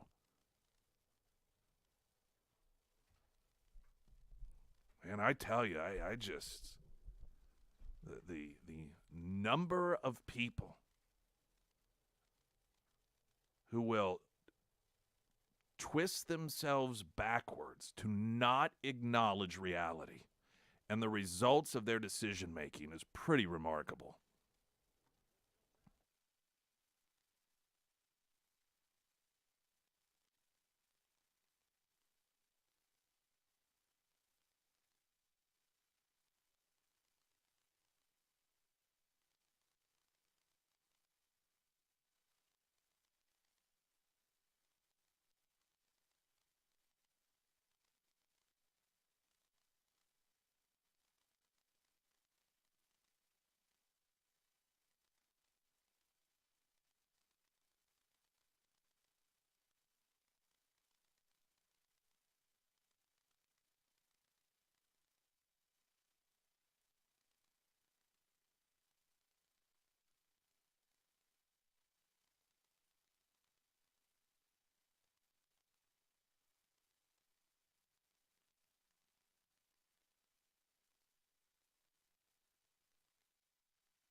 All right, everyone. I know Friday's some time away, but is it a Heroes this It's a Friday? Heroes All breakfast. Right, yeah, this Friday we got a Heroes breakfast, so mark that calendar down. Free breakfast for you veterans at Scramblers this Friday from 6A to 9A.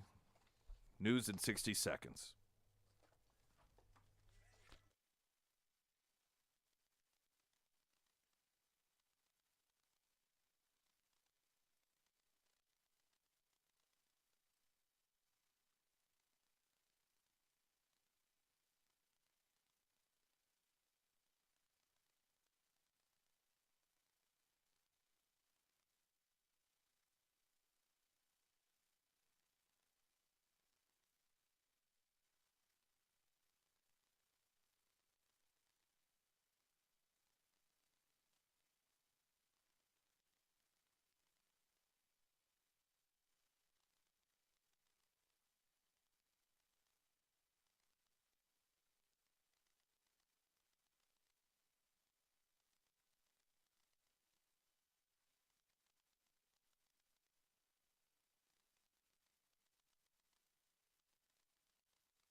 Springfield's Talk 1041. Hello, everyone, and welcome to the show. We are, as always, while in studio, streaming not just audio, but video on Facebook and YouTube.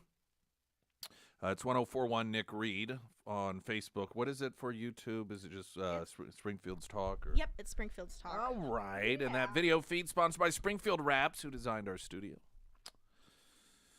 Missouri Attorney General suing to remove crime-enabled St. Louis DA, getting a little bit of national attention here.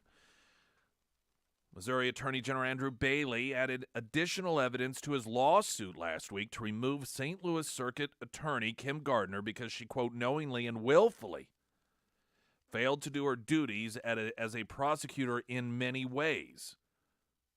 This, according to a piece in The Federalist. Gardner is the local DA elected with money from George Soros, who prosecuted St. Louis homeowners instead of Black Lives Matter mob of some 300 rioters who threatened them. Also filed a blatantly political prosecution of former Missouri Republican Governor Eric Greitens and allowed criminals to walk free, resulting in a high school volleyball player losing her legs after a released criminal plowed into her with a car. Bailey's suit alleges Gardner's failure to properly execute the duties of her office is so bad she must be removed from office. Bailey grounds the lawsuit's argument in the circuit attorney's constitutional duty.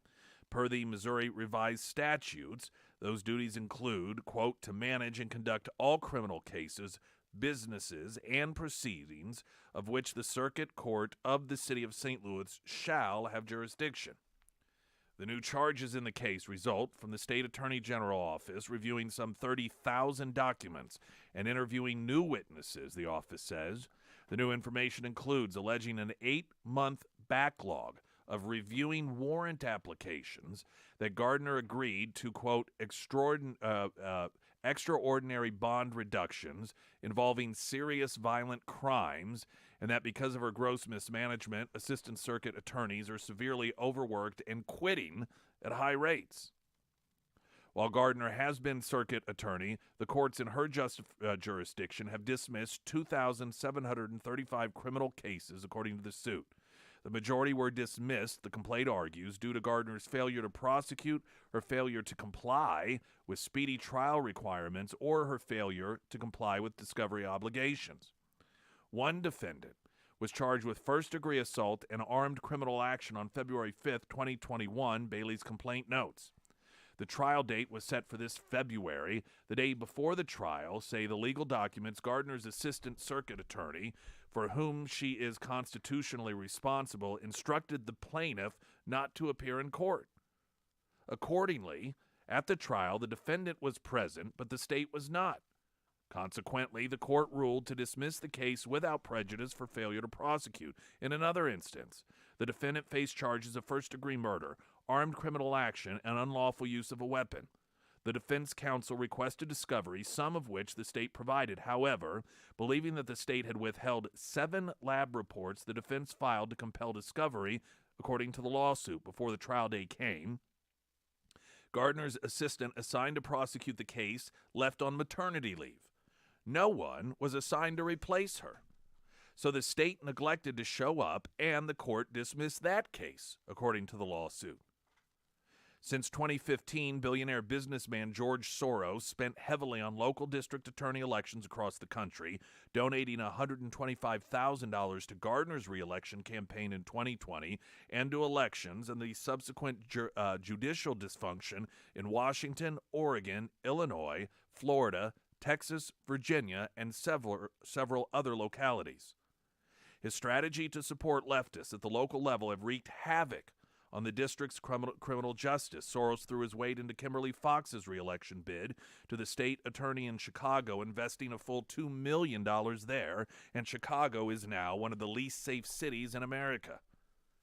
Fairfax County, Virginia DA Steve Descano received $392,000 from Soros or Soros PACs, according to the Heritage Foundation. Earlier this month, Heritage says Descano dropped a case against a man who rammed a minivan with a mother and her child inside. Judicial officers that display clear evidence of pro-criminal activities have forfeited their position. As Bailey states in the complaint, Gardner is thus a usurper who must be removed from the office of circuit attorney. These are the same, as I noted in the previous hour, the same cities that will have people out protesting how awful it is in the city and demand that all of us who don't live in the city do something to correct their problem. These are the same cities that they will proudly march under the banner of Black Lives Matter, yet when you have somebody in a position to hold people accountable for murdering black people, but instead have a reputation for letting them go or not even bothering to show up for court so their case gets dismissed. And then when you have the state come forward and make a move to try and take on some of the caseload, you have the so-called leaders of the black community accuse them of racism because Gardner's black. Watching an entire community, in this case specifically St. Louis, as we've watched with Baltimore, Chicago, Portland, any other one-party rule system being ruled by Democrats, just slowly kill themselves.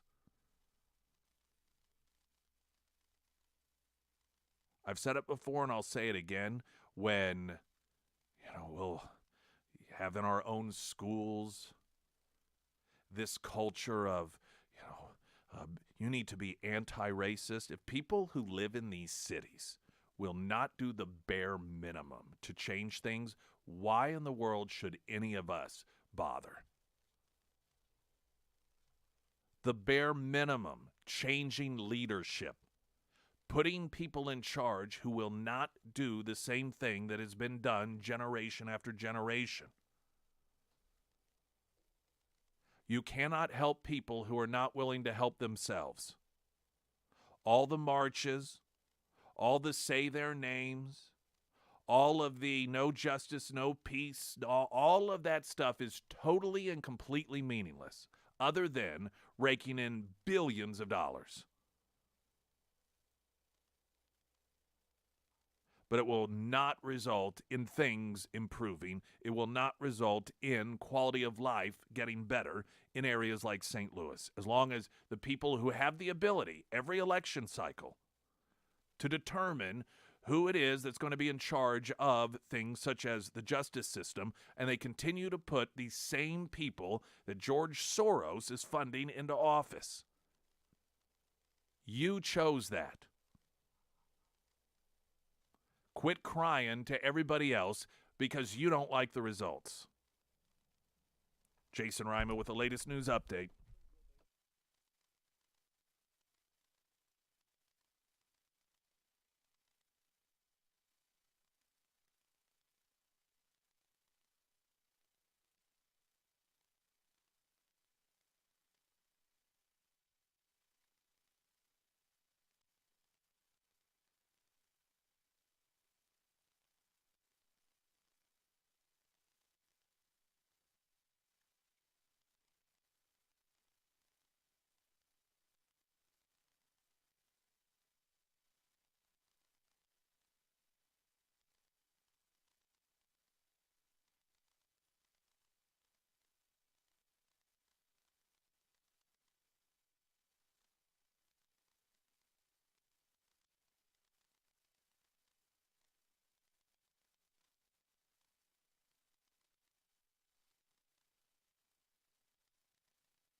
First alert forecast, partly sunny, 55 for a high today. Clouds 37 tonight, sunny, slight chance of rain, high of 51 tomorrow, sunny 61 on Wednesday. Sarah Myers. Thank you. Well, I saw Josh with the Pyramid Roofing Company, I guess it was last week, and he wanted me to make sure that all of our listeners were, of course, aware of all of the rain and the potential hail that we had. If you have hail damage or if you have a leak, a lot of people have that question of, do I need to file a claim? And if so, when do I need to do it? Do I need to do it in a timely manner? What do I need to do? And the best option for you is to give my friends over at the Pyramid Roofing Company a call. They can come out, they'll give you a free estimate, get on your roof, see exactly what is going on. Maybe you don't need to file a claim. Maybe you are all in the clear. But if you do, the Pyramid Roofing Company, they can walk you through that process and make it incredibly simple. So if you do have yourself a leak or if you do have yourself some hail damage, highly recommend that you give my friends over at the Pyramid Roofing Company a call today. Now you can find all of the contact information for Josh and the Pyramid Roofing Company. That's going to be housed at ksgf.com under the Sarah's Endorsements tab.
Several Republican Florida lawmakers voted against a Democrat-introduced amendment Thursday that would remove the gun-free status from the Florida Capitol. Second Amendment advocate Gun Owners of America told the Daily Caller News Foundation the amendment, introduced by Democratic Florida State Rep. Anna Escamani, was overturned by a voice vote on the floor during a discussion about the constitutional carry legislation, House Bill 543, that passed through the House Friday. Alongside the amendment, many Republican lawmakers have opposed adding an open carry amendment to the legislation, with Senate President Kathleen Passidomo saying that she does not support open carry because the Florida's Sheriff's Association is against it.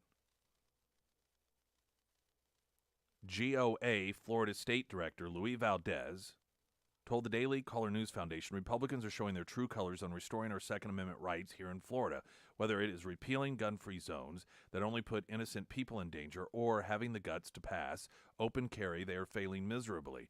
Republican Florida State Rep. Mike Beltran on Tuesday introduced an open carry amendment to the legislation that was pulled the next day as lawmakers decided not to vote on the amendment. Republican Florida Governor Ron DeSantis has made clear he'll sign the conditional carry legislation with an open carry amendment if it arrives on his desk, according to the Florida Phoenix. Last week, DeSantis told Valdez that he supports the open carry amendment, but did not believe the legislation would send it to him. Regardless of the open carry amendment, Republican Florida House Speaker Paul Renner believes the conditional carry legislation is a win for the Second Amendment. Now, this is it is an interesting contradiction. And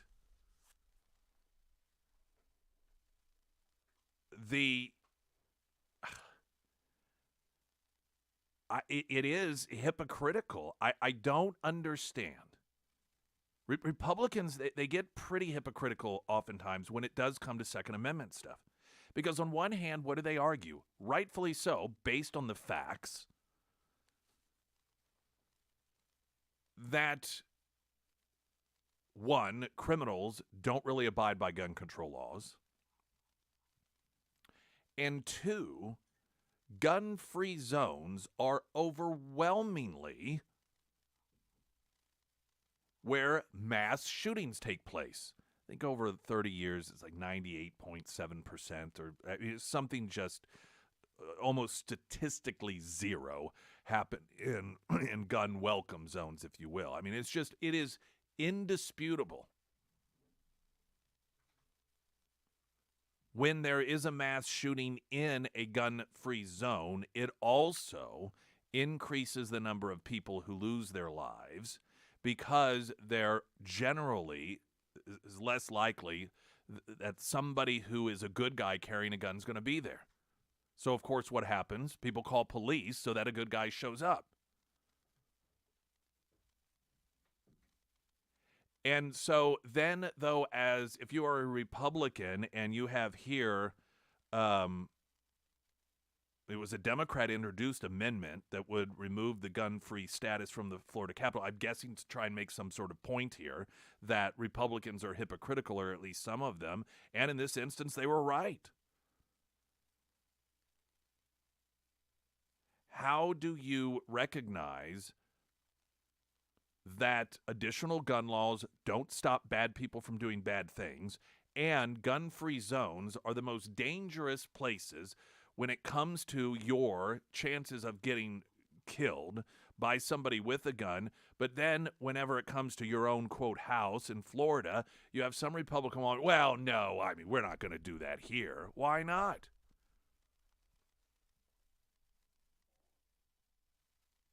The position in Florida from the Senate President, Kathleen Pasademo, that the reason she doesn't support open carry is because the Florida Sheriff's Association is against it.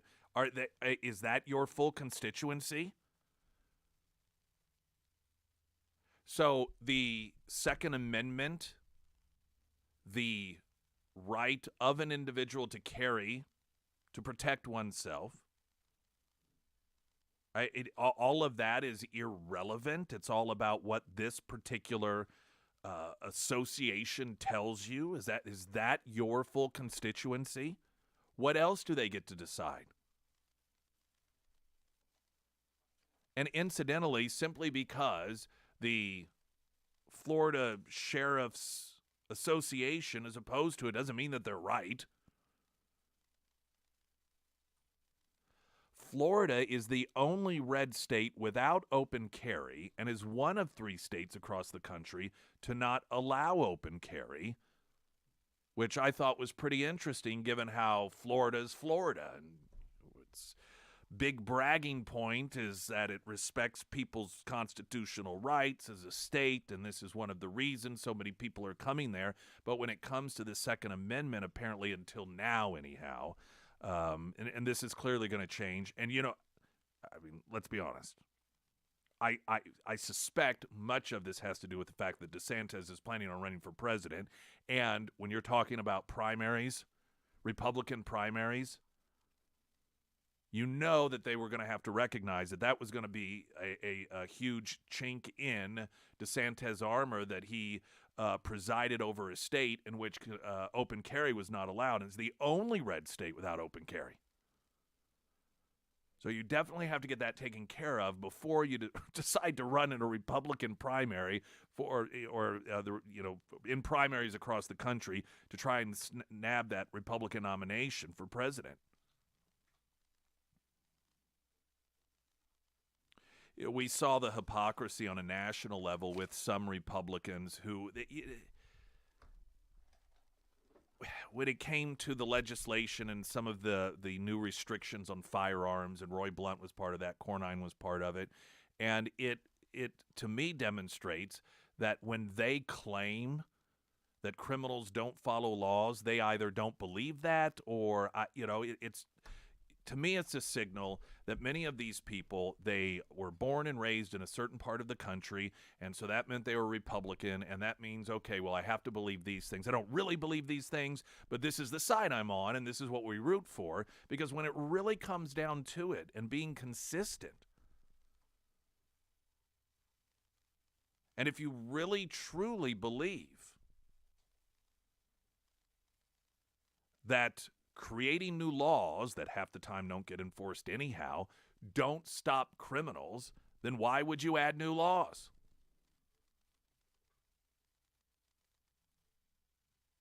Springfield's Talk 1041, I'm Nick Reed.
Hot Air has an interesting piece. Trump was in for a surprise as he slammed DeSantis during campaign kickoff rally in Texas, and he clearly sees DeSantis as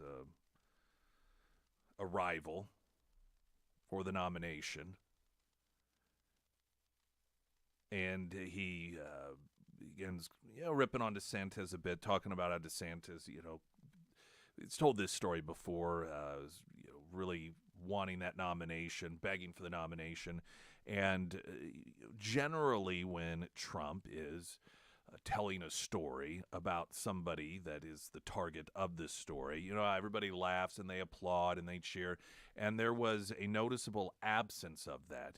And this is something that for some time I've felt is that approach is not going to work as effectively as it has in the past, because a lot of people who like the things that Trump has done on a national level, they see DeSantis doing similar things on a state level, and they see him as this is what we can have after Trump. There was a lot of concern that people had that once Trump is no longer part of the political stage, will there be anyone else? Is someone else going to have the ability to actually get things done in a meaningful way?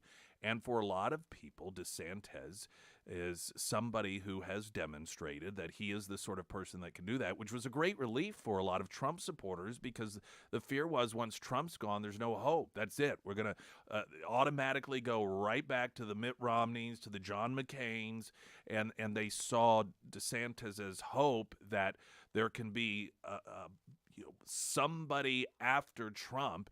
And watching and listening to Trump treat DeSantis as if he is part of the problem instead of part of the solution, I think it makes a lot of Trump supporters very uncomfortable, and they don't like it. Now, will he continue to do it? I don't know.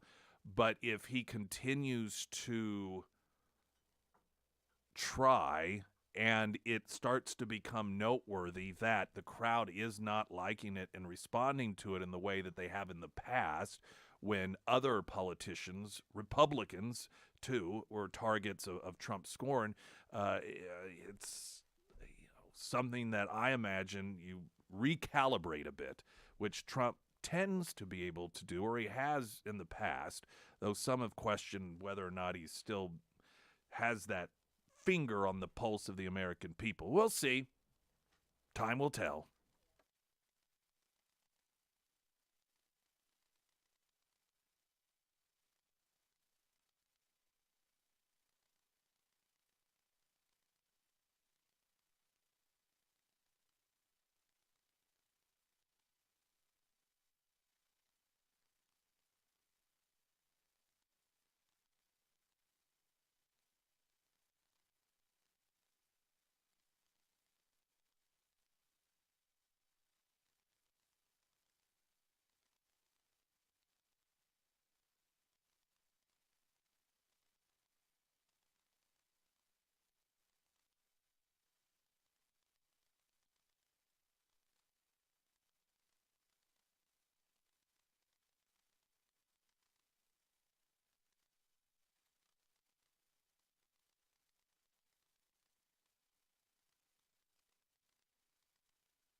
Aller Building Company, OLLER, Woodcrest Development. This would be in Ozark. Got the subdivision, Golden and Weaver. This is still under development. Woodvale, I believe about a third of the homes are done. 1,700 to 3,100 square feet. For folks that don't want to do any remodeling, want it from the get-go, brand spanking new the way that you want it, I recommend Aller Building Company. Their new showroom floor is a phenomenal place for you to go and to get a real look and feel of some of those different product lines that are going to give your house that home feel. And then you can just within hours have it all taken care of. You can spend longer than that if you'd like to, but if you just have in your head what you like and you know what you want, you can do it then, and no remodeling necessary. Aller Building Company, OLLER. Idaho has signed into law firing squad. Do you know how many states have firing squads? I believe it is 5. 2, 3. Let's see. Mississippi, Utah, Oklahoma, South Carolina. If there are no other means of execution available at the time. And then, of course, you add Idaho in there. So 5. Mm-hmm. South Carolina's law is currently being challenged. So, I mean, we've got that. There's gas chamber electrocution, I suppose. I don't know if hanging is still done. I know New Hampshire, I think, used to do hangings. I think that there's only one state that has it, like, where you can have it, but they don't do it. There are some attorneys who have argued that death by firing squad could be severely painful, as it could possibly leave a person conscious for up to 10 seconds after shattering bones and causing potential damage to their spinal cord. That argument was shared by a Republican Idaho State Senator Dan Foreman, who called firing squads beneath the dignity of the state of Idaho, though I would suspect that some people who are against the death penalty would argue any form of death penalty is below the dignity. I imagine they probably. I mean, if I'm an activist who is adamantly opposed to the death penalty and somebody who normally is supportive of it, but only certain kinds, and I mean, there are, I guess, more macabre types of ways that one could think to kill people. I mean, none of them strike me as necessarily being the most pleasant. One of the things that he said, though, was that throughout my life in public service, this is the Republican senator who's against the firing squads, I have supported capital punishment when our justice system determined that death is the only appropriate sentence for a person who committed a heinous crime. The families of the victims deserve justice for their loved ones, and the death penalty is a way to bring them peace. But one of the pushbacks regarding the execution by firing squad was that the use would traumatize the executioners and those who had to clean up afterwards, which I suppose potentially that would be the case. I don't know that any form. I can't imagine. Cannot imagine. Especially if you are the sort of person that gets anxious with some event that's coming up. You lay in bed the night before, you can't get to sleep because you're nervous about it, you're thinking about it. I can't even begin to fathom the anxiety that I think it would give me just, when I only have 2 weeks left and 1 week left and then 2 hours left and then hearing them. I can't even begin to fathom that. It's the whole idea of it is so anxiety ridden that I don't know that the form of execution itself would be the biggest concern for me. Do you ever think about these things? I don't know why I think about these things sometimes. It's my nightmare of being wrongfully imprisoned for something, just like an even worse version of it. Ocasio-Cortez is crying fascism as Republicans advance a Parents' Bill of Rights. Again, this is one of those situations in which you get the distinct feeling that she doesn't know what certain words mean, nor do many other Democrats who took to the floor of the U.S. House of Representatives Thursday to denounce a GOP bill on parental rights, saying the bill was fascist In a series of floor speeches on Thursday afternoon, House Democrats accused their Republican colleagues of wanting to ban books and prevent children from learning about the Holocaust. Yes, that's exactly. This is where the Democrats oftentimes lose people. They don't have the emotional discipline to recognize that they are getting so hysterical in their claims that the average person goes, I don't think that probably is true.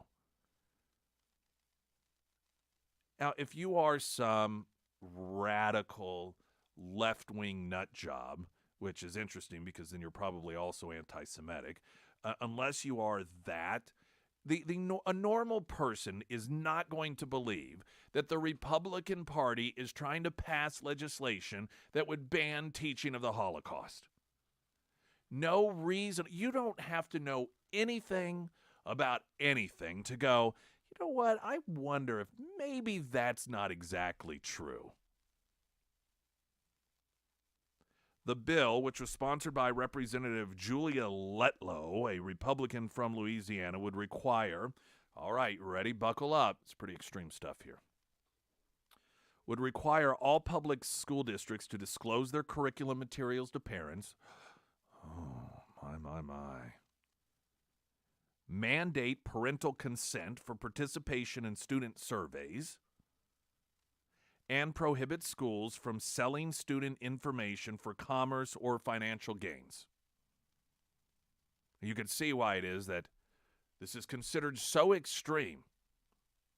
You have to read between the lines to get to the Holocaust stuff here, I guess. The legislation is one of the top priorities of House Speaker Kevin McCarthy and was introduced as House Resolution 5 to commemorate the age of students when they begin kindergarten. House Minority Leader and election denier Hakeem Jeffries, Democrat, New York, said extreme MAGA Republicans don't want the children of America to learn about the Holocaust. Well, that's an obvious conclusion, right? I mean, that's perfectly reasonable. They want to ban a book called Melissa, a book describing in very personal terms the experience of a trans girl beginning to understand her identity. What's so offensive about Melissa? Extreme MAGA Republicans don't want your child to learn about the LGBTQ plus experiences in America. That's not a decision that extreme MAGA Republicans here in Congress should make. Now, there is legitimately an argument to be made as to what level these decisions should be made. School board, state, federal. A Democrat position, however, that the federal government should have no say in a child's education is beyond laughably hypocritical. I mean, they want schools run from top down. I mean, if we want to take that, let's embrace that position. If that's what Democrats really have this epiphany, and that decisions about what goes on in schools should in no way, shape, or form be made on a federal level, can we just get rid of the Department of Education then? No need for it, right? If it is not the direction that we should be going as a country, I'm all for it. Get back to local. This, again, goes back to a couple of things, and they want to talk about banning books. This is not a book ban in the sense that they can't exist. When you have a physical library, there is only so much room on the shelves.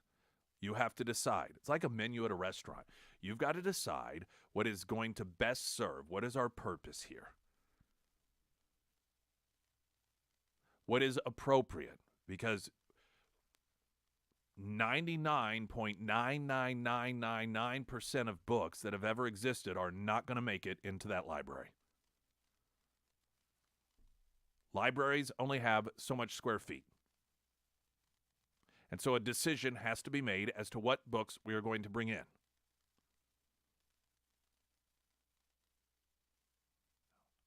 Call me crazy, But I believe that a school's purpose should be to educate children in a manner that is going to allow them to not just compete, but to beat out kids from other countries when it comes to having careers and lives here in the United States. And that's what they should be provided in the public libraries, books that do just that.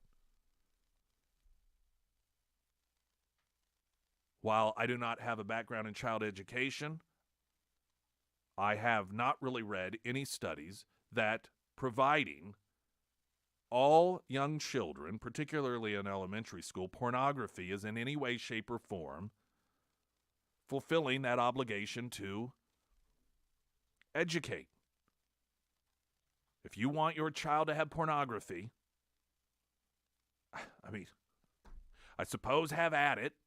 Some people would argue you should not be able to do that. However, clearly, Democrats are obsessed with this idea. Because those are the books that they always rally around to defend. Books that you can't even read at school board meetings. In order to illustrate the point, Ron DeSantis held a press conference in which one of the books that the Democrats were demanding be provided to young people, he was going to read at a press conference, and some of the news outlets dumped out because the material was so inappropriate.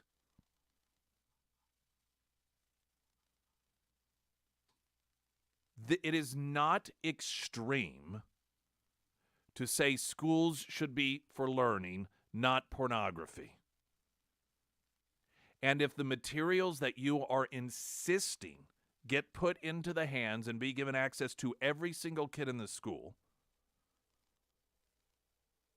if it can't even be read out loud in public, it's the book that is extreme, not those who say maybe that's not where our priorities should lie, providing those materials to kids.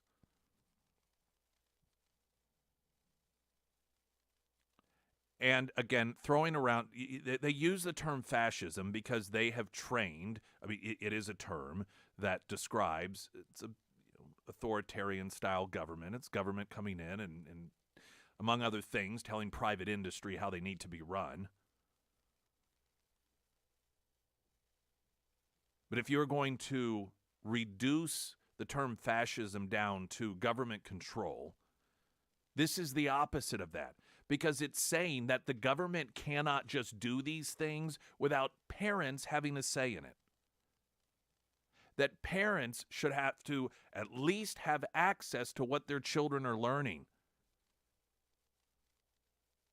If there's any fascism here, it's those who say parents have no right to know what the government is doing with their children. But what the Democrats and the media rely on is total and complete ignorance of their support base, to have no idea what the term fascism means. All they know is that it's something bad, so that's what we call people we don't like. Springfield's Talk 104.1, I'm Nick Reed.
Is this a good time to buy a house? Should I wait? I don't know. iwantagreathomeloan.com. That is your starting place when it comes to that financial component to whether or not you want to take out a new loan to buy, and you think, well, I'm going to wait for the housing market to go down a little bit, and you're hearing all these different things out there, and so, just wait. And listen,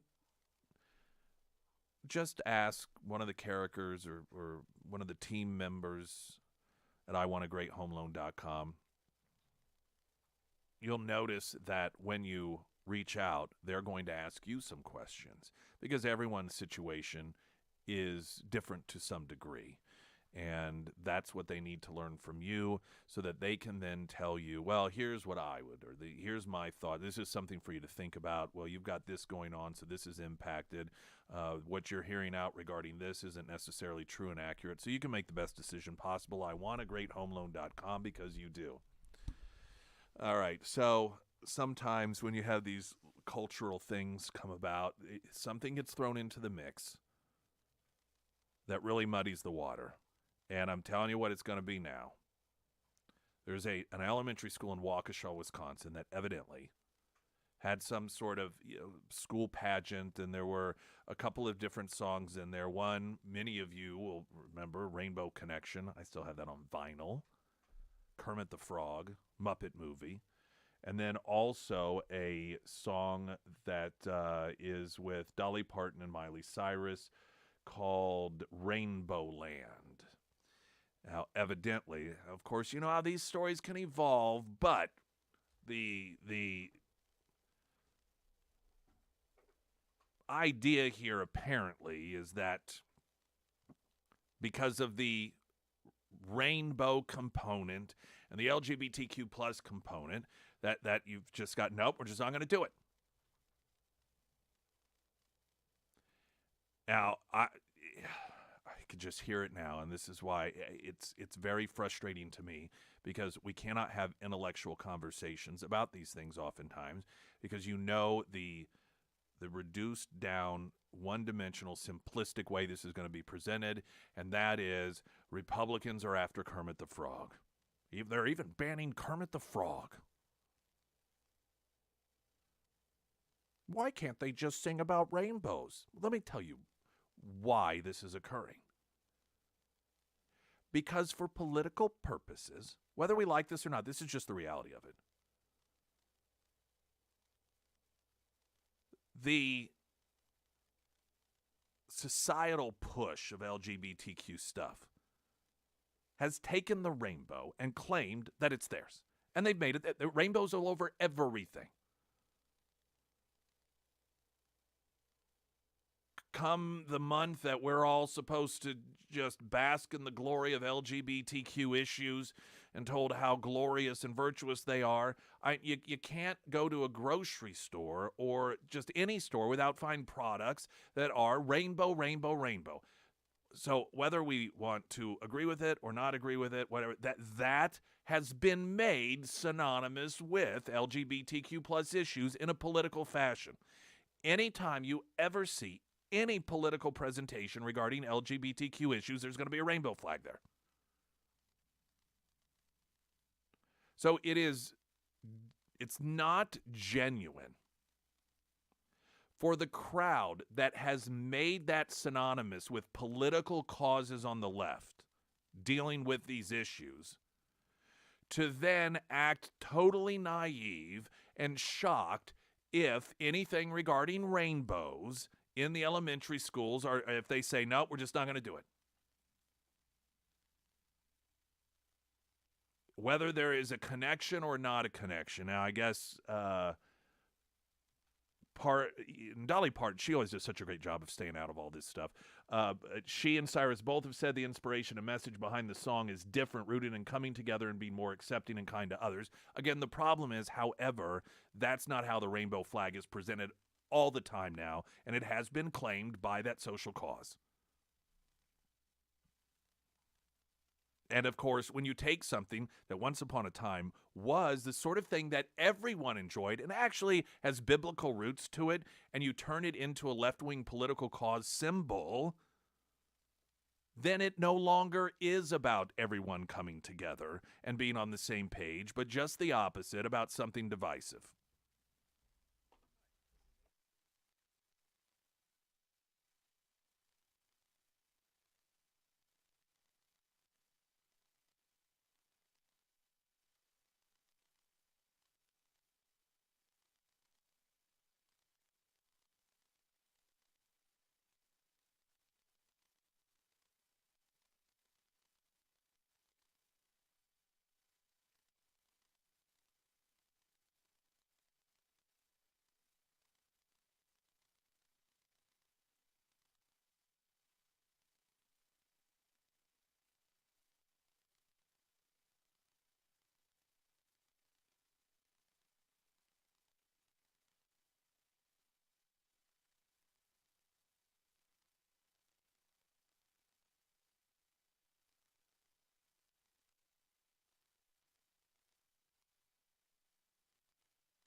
Someone had texted in, isn't it the left that's always wanting to ban the classics or change the words of the classics? Censorship. Well, yeah, of course so. It's only pornography that they want to make sure stays uncensored in the hands of kids. Glenn Beck's next. I'm Nick Reed.